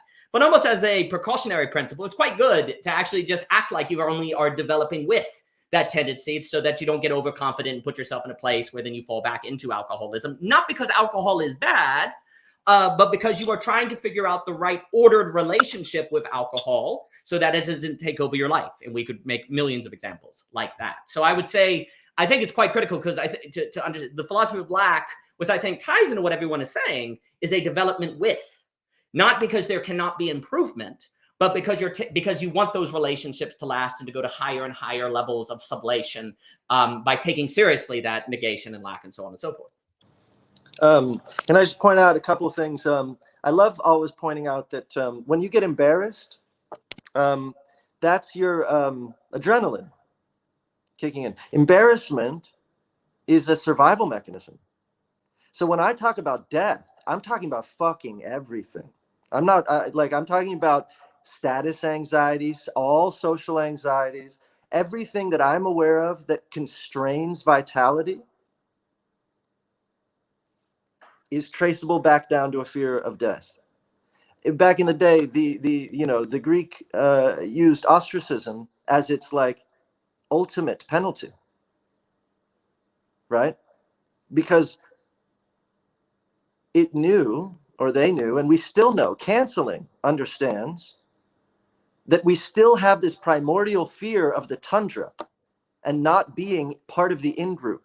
That's why it strikes and palpitates our heart to be canceled or made fun of, because it strikes back to our fear of being completely alone. Ostracized from the group is not just being uncool. It's being on the precipice of fucking death, biologically speaking. Also, I forgot to bring up, when we get to know someone, sorry, I'm harping on this, but all of those biological imperatives, hunger, sexual drive, these things are born as reactions or preventatives, death preventatives. So when we get to know how someone likes to eat, fuck, fight, any of those things, what their relationship are to any of those things, that's their relationship to biological imperatives, born to prevent their own death. Yes, certainly not talking, I just wanted to stress, I'm not talking about suicide. I'm talking about our relationship to all the various mechanisms set in place to prevent us from feeling like we could, when we get embarrassed, that's death at play. When we're afraid of speaking out in a podcast, that's death fear at play. When we decide not to take the stage, like when I get scared of going on stage and I'm full of fucking tremors, that's status anxiety that I can trace back down to a fear of death, a fear of dissolution of identity and being shunned, and all of those, the same cocktail of of adrenaline is at play. So yeah, I just wanted to bring that up. this is great. Yeah. Quickly to clarify the confrontation avoidance thing, hearing that you mean confrontation and avoidance clarifies that totally for me. You could use the word confrontation and surrender. Surrender has a different meaning to avoidance, arguably. So in some initial remarks I made, that's definitely relevant. And I understand what you mean with respect to confrontation and address being a kind of not avoidance of coming into relationship. Yeah. It's funny, like what are we doing this for? Like, because I agree, and then what? But then all of a sudden something gets said, and it's like, oh, that's not how I put it. And then we have some fun. Do you know what I mean? Like, it doesn't matter how I put it. It doesn't really matter that much how you put it. When it comes to what we're talking about, in some sense, what we're talking about is how to be in relationship with saying some things and putting them down when the time's right.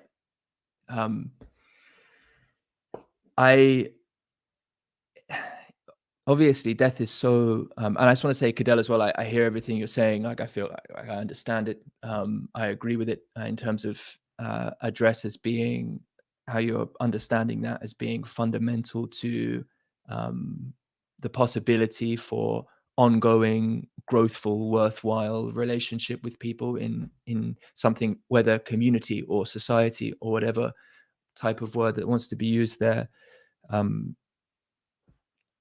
for sure. I don't see, and I certainly wouldn't characterize as only, for instance, these fundamental drives, sexuality, food, all those things you're pointing to, Alex. For sure, death and how one's come to express in relation to that reality of expiration and of the fear of abandonment and all of that, is deeply enabling or demonstrative of the quality of someone's characterological expression, and I can get to know them in this way. I still don't. I can't. Whether it's a different emphasis and I think, Daniel spoke to this well. But yeah, I don't see it all as just a response to the fear associated with death. I think there's something. But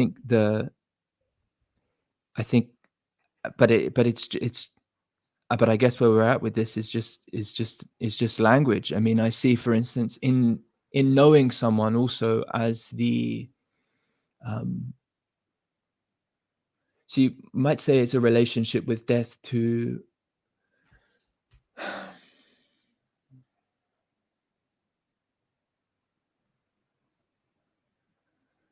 okay, with the adrenaline, with the embarrassment, with the overwhelm of feeling that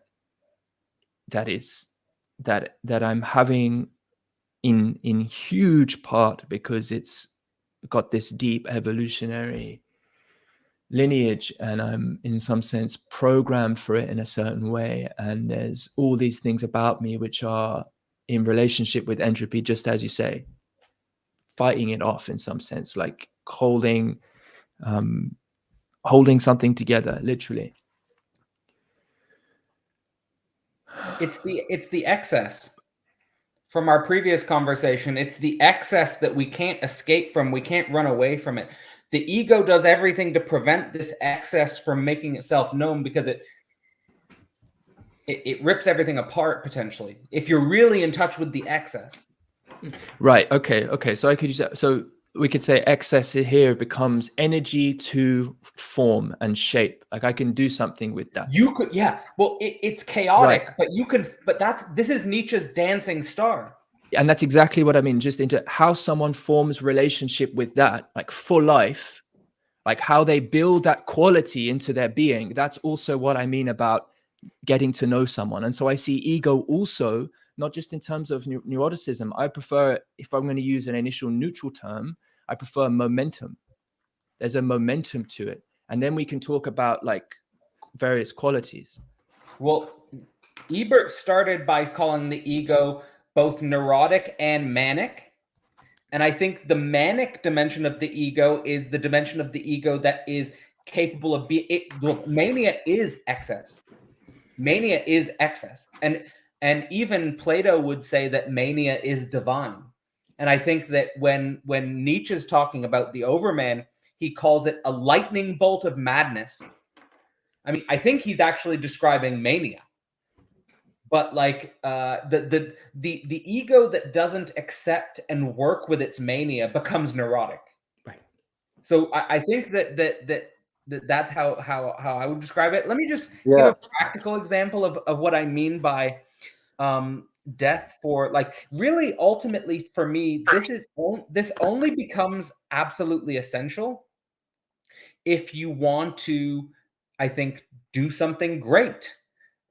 Do something like great with your life, that to engage in a massive project and to I don't know, to leave an excessive mark on the world, is like, so when I was in my doctoral program, what I was actually neurotic about, and what I became hysterical about, was that the program wasn't developed in a way in which there was a recognition of generational transmission of knowledge, right? So I was becoming hysterical because the older people were not recognizing that they would have to pass on the torch to the younger people. So I was basically becoming hysterical because there wasn't a recognition that in order to keep life moving, there had to be death. And that their egos were preventing it from moving. Now in my current situation, I'm basically doing a collaborative book project with Alexander Bard. He has literally stated to me that he picked me to kill him. So he has picked someone to kill him. He is, by including death, he gets a longer life. By including death, he extends his being beyond his own life. So what I'm saying here is that for me, what this teaches me as well in my body, is that when I'm 50 or when I'm 55, I'm also going to look out for that 30-year-old. Right? I want to keep that chain going. I want to be a part of something larger than me. I want to be a part of something that transcends me, which is in some sense that I have to emotionally accept my own death in order so that I can wisely pass it on. And I want to be engaged in a vocation. I want to be engaged in a life project with other people who are, quote unquote, ride or die. I'm looking for people who are ride or die. I want the closest people to me to be ride or die. Otherwise, why am I close to you? Otherwise I'll just keep you at if you're not ride or die, then I'll keep you at a more distant circle.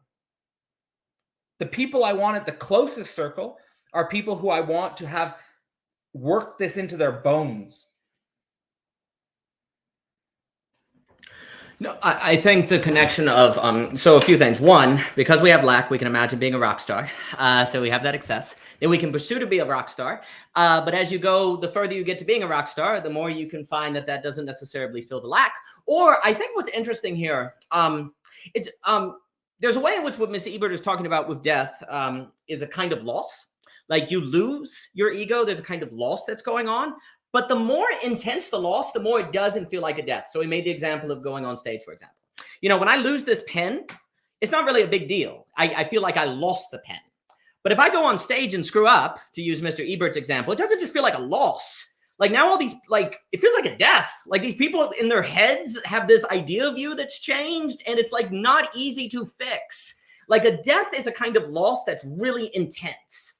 And so the word death, because I do think we're dealing with a language thing, the more on the trail of, you know, Mr. Cadell last mentioned, you know, greatness when you're trying to live a great life. The more you get on trying to live a great life, the more, in order to take the next steps, there's more risk you have to take.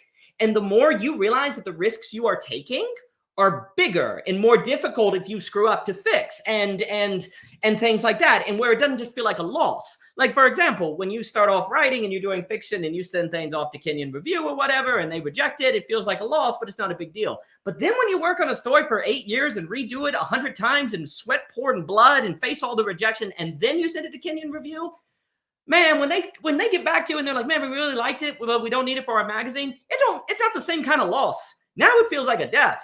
Now it does feel more like a death than just a loss. It's a kind of loss, but it's a word that kind of more intensifies what it's like. It's like, you know, when you break a glass vase, you don't just glue it back together, dang it. It's dead, really, because it's more complexity, per se.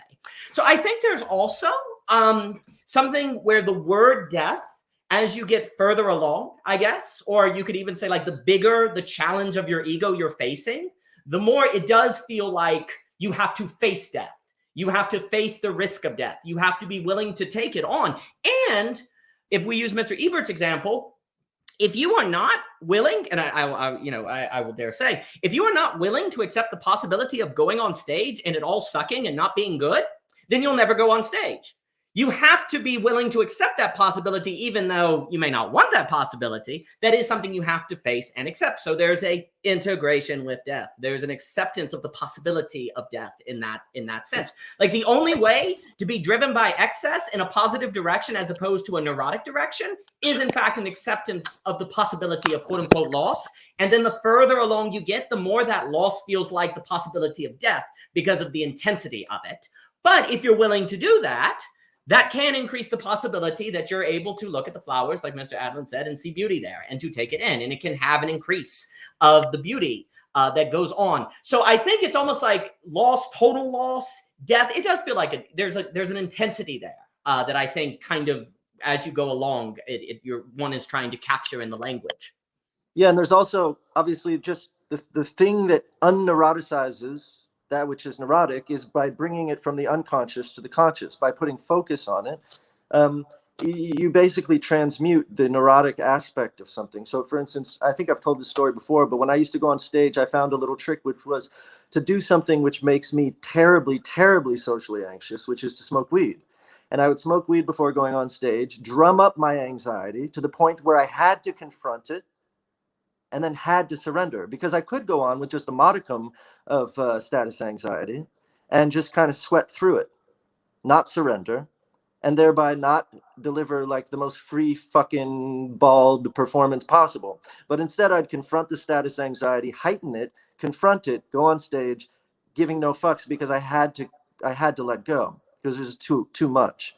I also want to say regarding the beauty of mania, when I go to sleep, I've gone to sleep plenty and being slightly influenced by Eastern mysticism, trying to be like, no, relax my thoughts. I must let my thoughts go and relax them in order to fall asleep. But I've actually found that by embracing the excess thought, I end up going to sleep immediately. Because what I allow it to do, I allow my thoughts to become my dreams. I say, oh, now, like I go to bed, I literally say like out loud, go ahead. Like you have full reign now. I was in charge all day. Go for it. Like this is your land. And like my thought, and I'll just go to sleep because I'm no longer fighting the excess.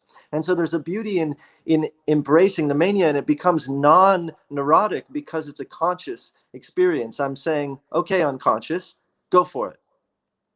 You know, I'm telling my unconscious, like, now's your chance, like, go for it. And there's something about the embrace of that mania that is really beautiful. I mean, some of my most exhilarated times are when I allow, intentionally allow and even facilitate my mania. You know, Edward Sharpe and the magnetic zero, I made that math up out of the blue. Like, I just wasn't sleeping, and it was one of the best experiences of excess I've ever had in my life. And I just love when I'm in a state of excess. But when we get to those states of excess without being conscious of where those states of excess are coming from, then they become neurotic, and we end up with these neurotic expressions. Yeah. Well said.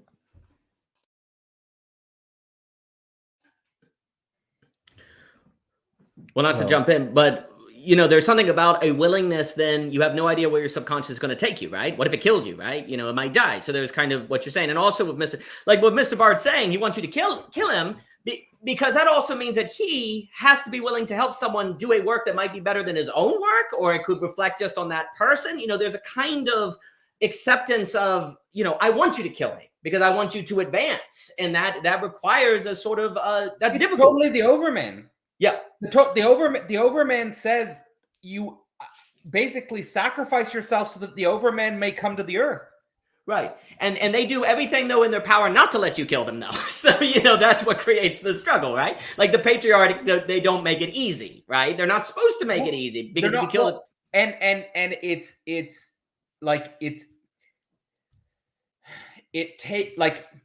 a very target, like you can't just let anyone kill you. Sure. It's a very targeted, it's a very specified targeted activity. Like there, I mean, you might look for that person for years, and you might go through hundreds and hundreds of encounters.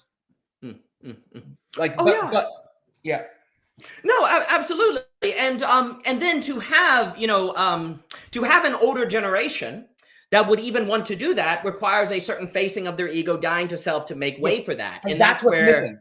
Yeah, no, we have trouble, and you've spoken and you know well on that, on the generationalism. What's interesting to me, you know, going back to what we were saying earlier, I'm of the opinion that exercises what Mr. Ebert has described of learning to, you know, die to the subconscious, die to the excess, are actually exercises that make you able to handle going and seeing that neighbor who annoys you with the yellow fingernails, because you are able to let something overcome you rather than sit there the entire time. You know, like if you're lying in bed and you have those subconscious thoughts, rather than go, oh, those are stupid, oh, those are dumb, they're kind of dumb, I'm not gonna let them come over me. That's kind of the same impulse that when you're sitting with that neighbor who you don't think is interesting, oh, this person's not interesting, this is boring, I'm not going to come over there.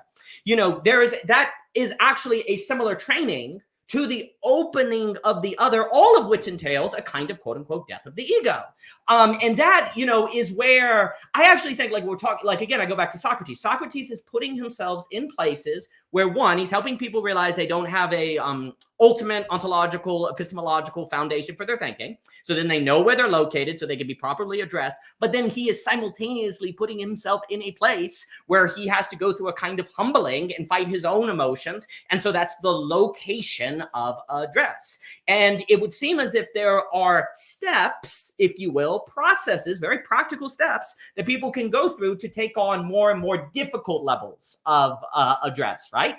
And where maybe doing that exercise where you learn to be at home with your subconscious, which is not easy, could then make you able to go to the neighbor's house next door that annoys you and learn to. And then you can get even more different, extremely diverse people that if you went straight to, you might not be able to handle because they were too other for you to relate to, and you couldn't overcome your own ego to deal with that other. Because the more intense the difference, the more the ego comes out and is difficult to fight, right? But if you had a gradual process, you could get to that place. And to me, what's interesting is we don't tend to think that way or talk about that way. You know, a lot of people are talking about the lack of rituals, you know, for society, masculine ritual, all these different things. It would seem as if there's something similar to be said about processes of advancing locations of address and different practices to get us to different places. We don't have that. What ends up happening, you get thrown into a random college administration, you're not there, and you don't want to talk to anyone, right? And so there's no system of progressing locations of address, which to me is needed. And communal efforts and so on and so forth would think in those terms. I mean, it's so hard to think how you institutionalize these things.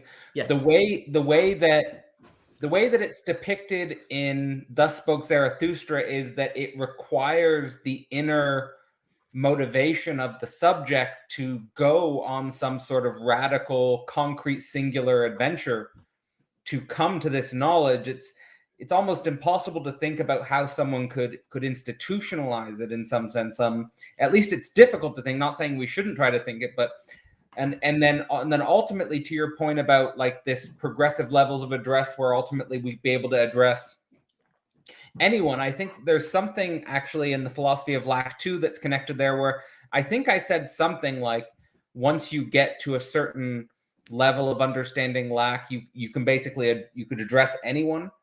Yeah, you know, like right. that like I think that I would connect that to what I understand as the phenomenology of spirit is this process of symmetry breaking, where the ego in all of its manifestations of deception is a type of pseudo symmetry. And that what Hegel does is stay with the brokenness of the symmetry. He stays with the symmetry breaking to the point where he realizes that what the self is negativity, in his words. But you could say, in the way Ebert was saying, that the self is the void. Or, you know, and Hegel says that explicitly in the preface of the Phenomenology of Spirit. He says the subject is the location of the void. And that's what the ancients didn't really know. Now, whether or not the ancients didn't really know that, I basically took that as a key or a clue to, in some sense, do this philosophy of lack series, because what I tried to do was think about ancient philosophical concepts like Parmenides, Democritus, Plato, through the lens of lack, which would be capable of thinking the subject. Because if the subject is the place of the void, if the subject is the place of negativity, and the ancients didn't know that, then if we rethink the ancients from that standpoint, then we rethink the foundation of philosophy. Mm-hmm. And then, you know, the question is, well, what do we do with that now? And I think that where we come to with the concept of address is, at least to my mind, is that it's some radically other form of social relationality, which I would liken to rethinking friendship, which is why I like how Nietzsche talks about friendship and companionship. And, you know, and just jumping off of, again, the start of Thus Spoke Zarathustra, he starts by trying to preach to a crowd. And then he quickly decides, after only one day of preaching to a crowd, I should stop preaching to crowds. I need to go find friends. Mm-hmm. And I think that's precise. I think, and I want to do that in my own life. Like I want to be more deviating away from crowd, more to the concept of friend and companionship. And but to me, it's like a friendship, because I think we've talked about this separately, Daniel, that like I know for me in my life, my ideal that's like driven me, the form of my ideal has always been to do work that I love with friends. And that's driven me. Now that's hard to do. Oh, yeah. I remember telling some people who were in institutions. I remember when I got hired for my postdoc, I told some of the people in the institution I was at that that's my ideal that drives me, is to like do the work I love with friends, and basically was laughed at. Right. Because that's so difficult to think, like that's so hard to actually pull off, that most people think it's just impossible. But I think it is I think, and oftentimes it is impossible, but I think it's something that's worth risking. It's something worth risking. But by definition, if you're doing work you love with friends, then you have sacrificed explanation for address because they're your friends. Right. Oh yeah. Oh, and it's very risky. Do we have to sacrifice explanation? Well, that address gains a primacy over explanation. Yeah, primacy. It's not that explanation dies, but it has address would have a because I care more about that person than the system of explanation. Yeah, well, it's an interesting one. I mean, kind of what we're doing here is we're talking about address, but we're streaming it and we're attempting to articulate things with clarity so we can explain what we mean. But we're actually, so there's this dynamic of like, so working with friends, I wonder, maybe we're pushing the distinction between address and work, address and explanation a little bit too much. But there's sort of like the work touches, like necessarily touches explanation in terms of how I'm seeing the word at this point. And so it's a really interesting thing. I mean, I've found myself today, for instance, I said some things because I felt like they would be worthwhile to say for the context of this four, not because I thought, well, I also felt like in order for me to find my way into address, I had to express some element of truth. But there wasn't it's like in joining into the dialogue process like this, one gives up some image of their completing what it was they wanted to say. Like I give it over to the group to work through that thing, because it can always continue to go on. Partly why I disagreed with Alex is because I don't think I fundamentally disagree with Alex, actually. Right? But there's a certain sense of like, here's some language we're currently differing on a little bit. Let's put it in there and let's see it get worked out. So we're going to address each other and come out maybe with explanations that we can use to address each other with in the future that will actually be addressing each other. And so my whole reason for coming into this as a philosophy of lack series was to step into understanding modes of explanation that I don't usually use to refer to things I know deeply how to address. Like I don't necessarily feel like I'm learning new things about the nature of address in being with you all. I feel like because I can address and because we can address each other, that's what perhaps that's what was influencing your desire to bring us together. Cadell, you felt like, I felt like we can address each other in this. So through the address, I'm learning ways to express or explain that can help connect us again in the future. But I still have my own, let's say, like I'm not chewing totally on all the explanations we're using. They're not going down 100% well, and that's fine. And that doesn't matter. Yeah. It doesn't, and that doesn't matter, because what's more important than whether or not we all sync up exactly in our understandings, what's more important than if we all agree with all of our own languages, is that there is some sort of common process in which there's a reciprocal address. Like that's more important. And like that's very foreign to the university professor's mind. So for example, I remember describing to one university professor my project with sex, masculinity, and God. And he couldn't understand why I was interested in doing that project, because he couldn't understand that the actual process of address with two other guys and being interested in their difference and being interested in building a project that extended outside of the university with people who were not in academia, couldn't understand that that had a value and a meaning and an ethical directive that transcended the propositions of the book. Mm-hmm. And this has value outside of the propositions. The very act of doing this has a meaning which transcends the propositions. The propositions aren't even, I mean, Plato talks about the unity of form and content. And I do think that it's important to at least strive for a unity of form and content. But I think that Plato would agree that the form has some sort of primacy.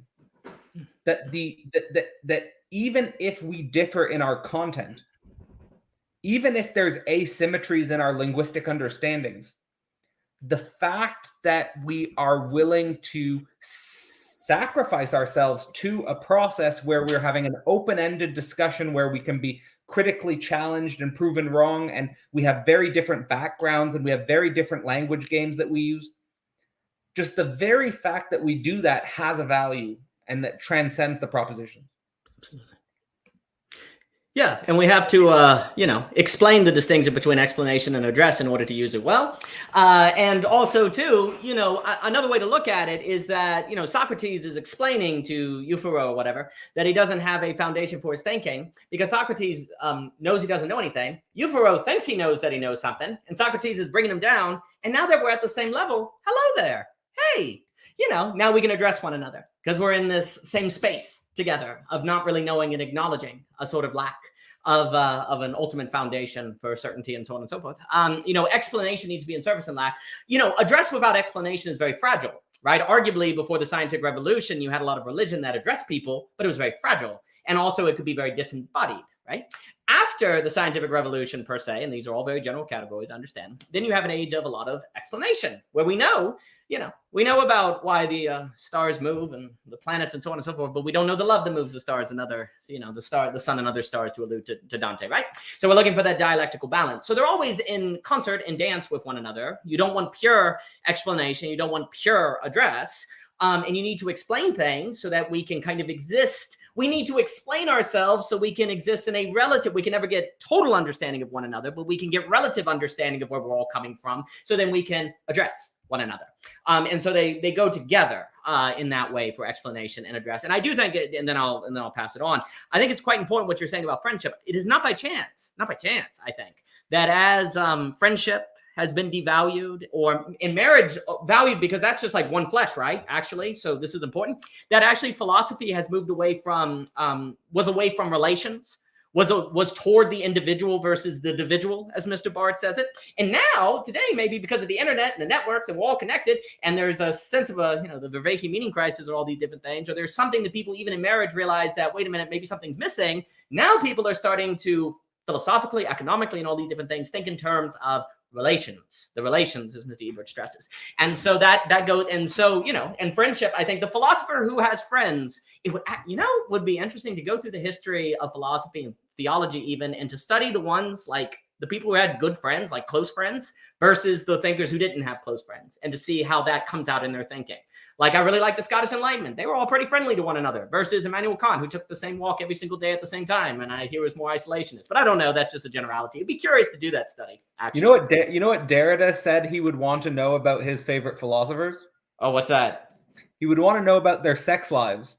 That's really funny. I was about to say that. That's actually what I was going to say. I think, what is it, like Richard, there was some guy, Gluck, who did the book talking about the scientist. Newton was a celebrant and he was comparing other scientists. I was about to say that. Very nice. Yeah, but it's a way of saying, I want to know your intimate relations. Yeah. That's, I think we can say that outside of sexuality is, how do you relate with your most intimate others?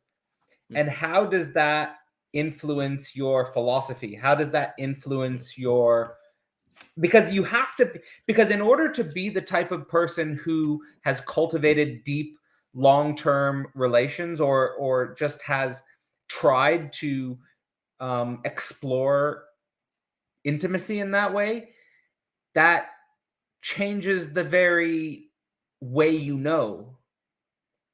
Like it changes you. You're a different type of person. But so I think that's an interesting thing that Derrida wanted to know about his favorite philosophers. So how about we start thinking about maybe some final reflections on the nature of address, and how it might relate to lack. I can say, like, as a first starting point when it comes to thinking about this from the position of Socrates, who I'm happy has come up at least a few times, is that let's not forget that Socrates died for his vocation. Socrates himself was not willing to sort of submit to a type of state authority in order to sort of in order to remain true to his vocation. And also because he had lived well. Like he And was he had willing lived to go, but he's exactly. like, actually, I've lived well. Yes, exactly. And I guess that to me, at least for me, and maybe my language is different than yours, Tim, but that to me brings together our points, because for me, this is about living well and living a full life, living a rich life, living a life that's full of beauty, living like ultimately what I'm pointing towards, like to me, because I find friendship so beautiful. And I find like that it brings so much novelty and surprise and adventure. And I think there's some background noise somewhere. That brings some a richness into life. I guess the thing I'll say about address is that I think at a certain point in your knowledge process, you can sort of get, I think, at least I feel like I'm reaching this point. You can start to get tired of hearing yourself, and you get more interested in hearing about the other. And that's a good tipping point, I think, to reach. There's a weird thing I've done for the last like 3 or 4 years, which is that I like obsessively write down everything anyone tells to me, which is kind of weird. And like some people are actually creeped out by that like I have like a lot of their speech on my like weird notes. But the reason I do that is because I want to respond as accurately and precisely as I can to what the other person has just said. So really the material that I interact with is the other's speech. And I put the other's speech as primary, and I try to respond directly to the other's speech as best as I can. And I want to get better at doing that, but that to me is the importance of address, is that I've already got sort of a good enough understanding of what I think or my knowledge. And maybe I make this mistake too much times of thinking like my explanations or my presuppositions matter more than they do. But to put them in service of address is I think my goal. And just to close out the philosophy of lack, I do think, and for historical purposes, these video series, is that for me, it is worthwhile to rethink philosophy from the standpoint of lack or the standpoint of void. And I think that opens up the possibility of including subjectivity. Parmenides, an absolute being, I don't think he could think subjectivity in that sense. Democritus and atoms in the void, did he know that was potentially a model for thinking the subject? I don't know if he could actually think that. And the consequent development of materialism out of Democritus's metaphysical foundation would suggest that they couldn't think subjectivity. And then finally, Plato with the forms. Oftentimes, Plato is critiqued by, like, one of my favorite critiques of Plato was by J.K. Chesterton, who said that oftentimes Plato speaks as if the ideas exist and humans don't. And so I think that is another way in which, if we view Plato from the point of view of an excess, which appears at the site of lack, that's an interesting way to think the subject. And then finally, Socrates and address is that why at the foundation of philosophy do we have this strange 0 point of a subject who doesn't know, of a subject who's walks around without presupposition and dies for his vocation? And that's at the central point of ancient philosophy. So those are, I mean, that's my closing thought. That's my closing thoughts. Daniel? Gentlemen, I've greatly enjoyed this series. Fortunately, lack can't be completed. That's one of the points. So this will continue. Cadell, beautiful. And again, thank you for the organization of the thinkers, all that you've done. I've enjoyed it, gentlemen, being in your the presence of your minds and hearts. has been extremely valuable, and I will certainly look for ways to continue that. So thank you. I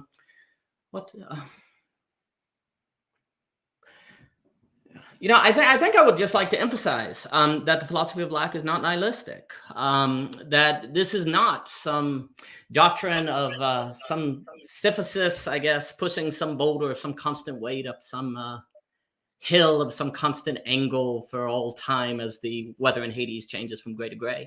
There is development, as we've talked about. There is development. There is movement. I would say that, again, I would emphasize the development that is in the philosophy of lack is a development with others, with friends, and with our own capacity to try to preserve our ego. We should not think that we ever develop from our ego and our irritations, or develop from the need for friends or for other people, or from the need to go sit with that neighbor that irritates us. As soon as we do that, we're in trouble. And again, even if we do develop from these things, all the better to continue to think that we need to remind ourselves of our tendency to fall back into these habits of the ego that are so problematic. Again, I don't doubt that people can develop from an alcoholism. I don't doubt that that is possible, but I find it better versus going to the bar thinking that I've developed from that desire. Then I find out I actually only developed with it, and now I'm in trouble, and now I'm in a circumstance. How much better to always have a little bit of that self-skepticism, to think in terms of developing with. Also, to think in terms of developing with, you're going to always emphasize the need to be with friends and people of that, and others such as yourselves. And again, there is something, even if the philosophy of lack is not nihilistic, I suppose it is disappointing in some respects to accept the fact that there's no final completion, no product that one can buy that will fulfill them, no status that they can gain that they will be good. There is something disappointing about that, to accept that the nature of reality is such. It's nice to think that if we get the right idea, if we get the right enlightenment, that we can sit on some pillar over the earth and there be content, that we can become some saint and avoid the temptations of sin and so on and so forth. There's something disappointing, I suppose, in accepting that life is a ladder off which the saint can fall, but that also means there's a ladder up which the sinner can climb. That also does mean that if the teacher does not sit on some column in the forest over the earth, that means the Buddha has to be sitting on the ground. And if the Buddha is sitting on the ground, then we can sit with the Buddha, next to the Buddha. Goddamn pillar saints. I know. I tell you what, I was actually thinking Bart as I was saying that. If there's something funny, right? I mean, if hope can be lost, hope can't be found. If there's nothing that we need to always work on, well, then there's nothing that we can do. And I would say that the philosophy of lack really wants to emphasize that, yes, this world will give us trouble. There will be difficulty.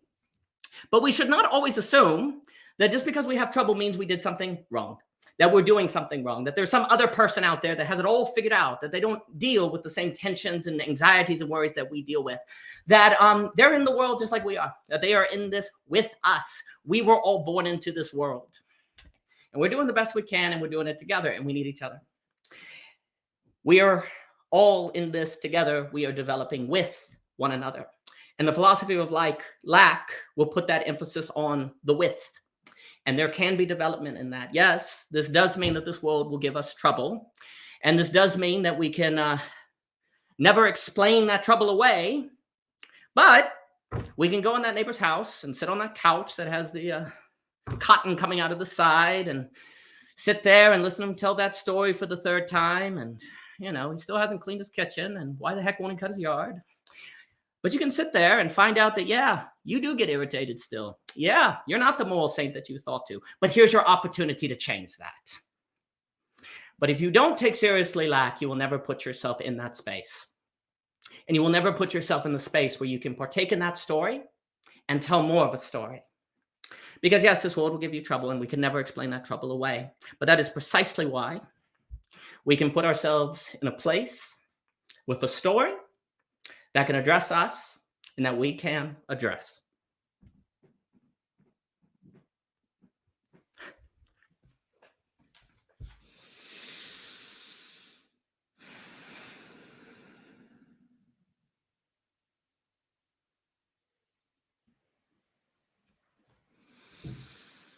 Yes, like passing it on well.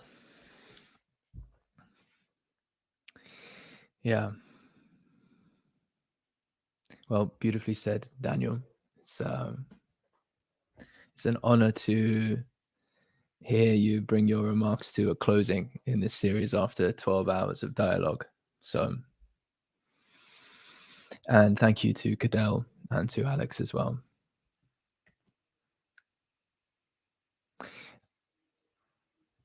I suppose we've spoken about address as entering into a relational process of knowing.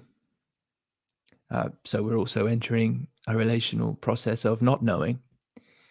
And that speaks to lack a little bit. And there are, of course, so many things to say. And there's part of me that really wants to say them. Like, I'm partly a person who would really like to say things, but I'm also a person that has never quite been able to say what I want to say. So that's not totally true, because things have time limits, and then all of a sudden we play to the constraints, and that was it.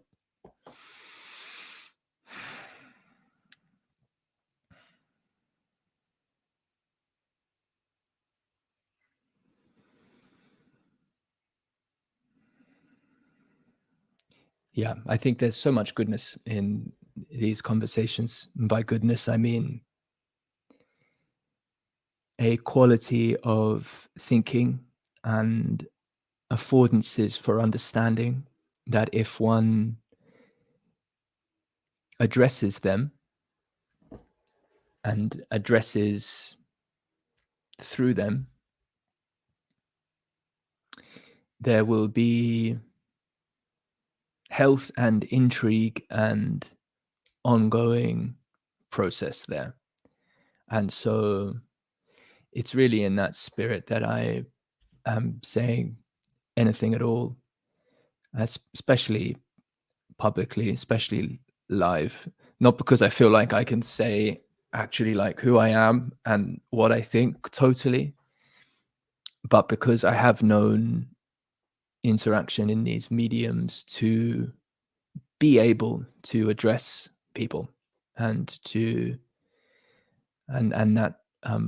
I know what it is to be responsive to that energy which is seeking to address me.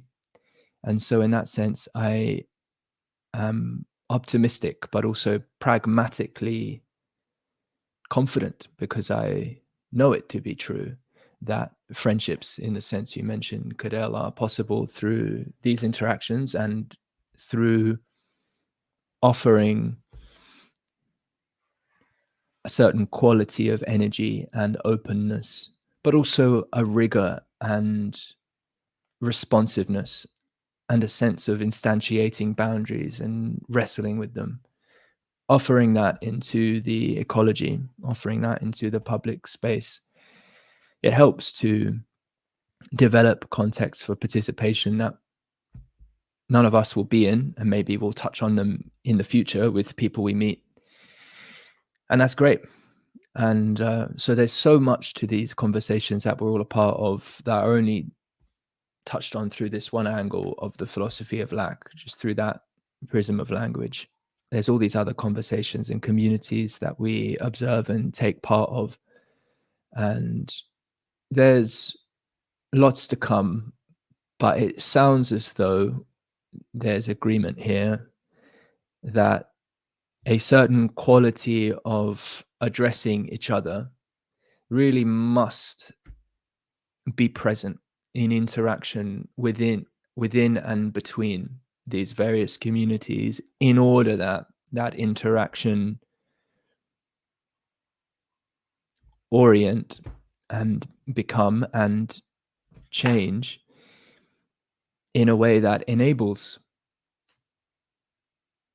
and here what words we want to use, enables life as well as right relationship with death in this ongoing way.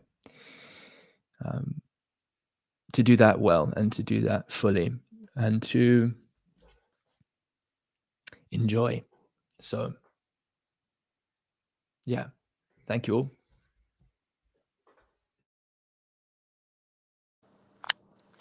All right. Wow, this has been great. I mean, Jesus, I've grown so much during whatever fucking the last 10 years this conversation's been going. It's been 10 it's been a long, right? It's been a long ride.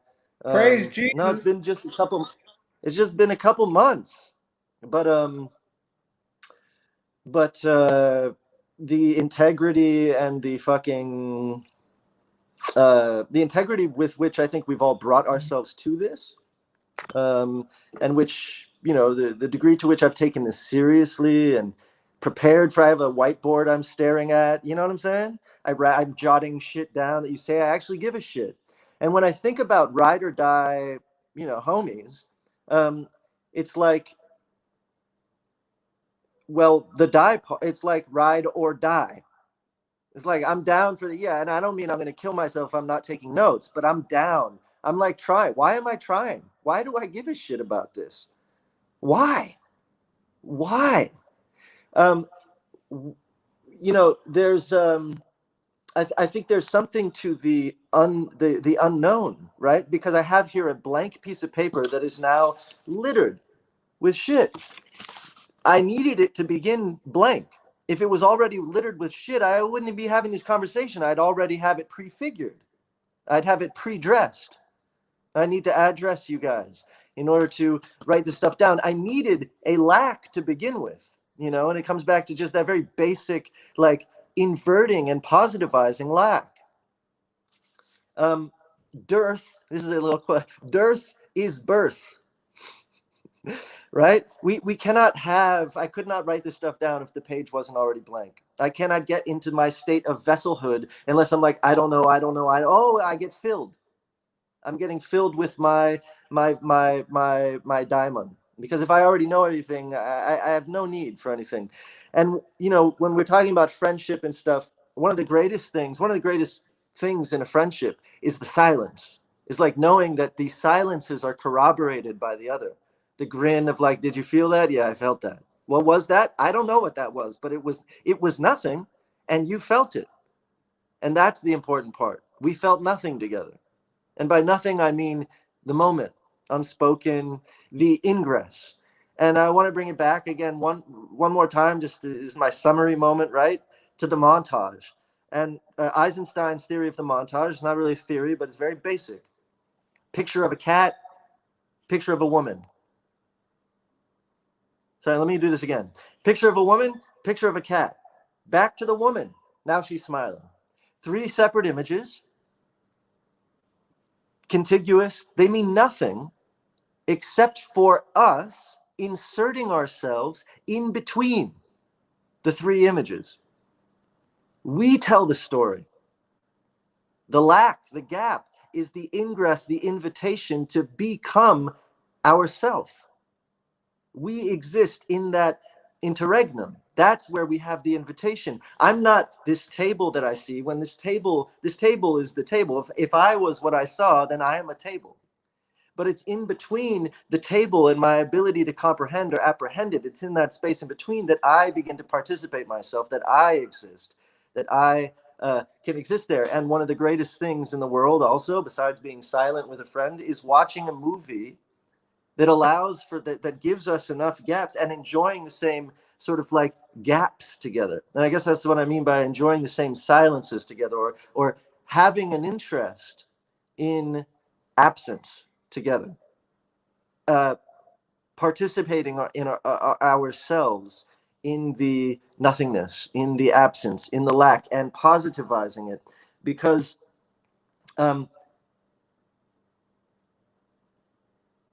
yeah, I guess that sort of summarizes, and I just want to end on that note of the positivizing of lack. Oh, and I want to just, as one more metaphor, you can view something as lack, or you can view it as room.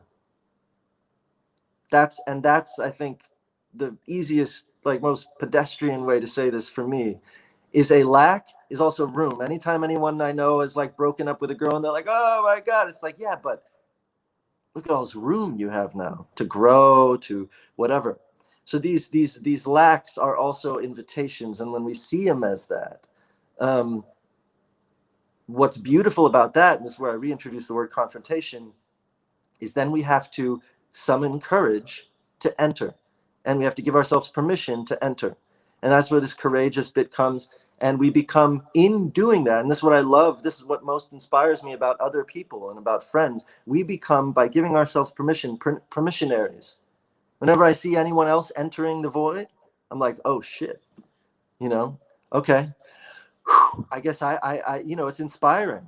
And I'm just glad that you guys all care about the blank page, and that you're interested in filling it.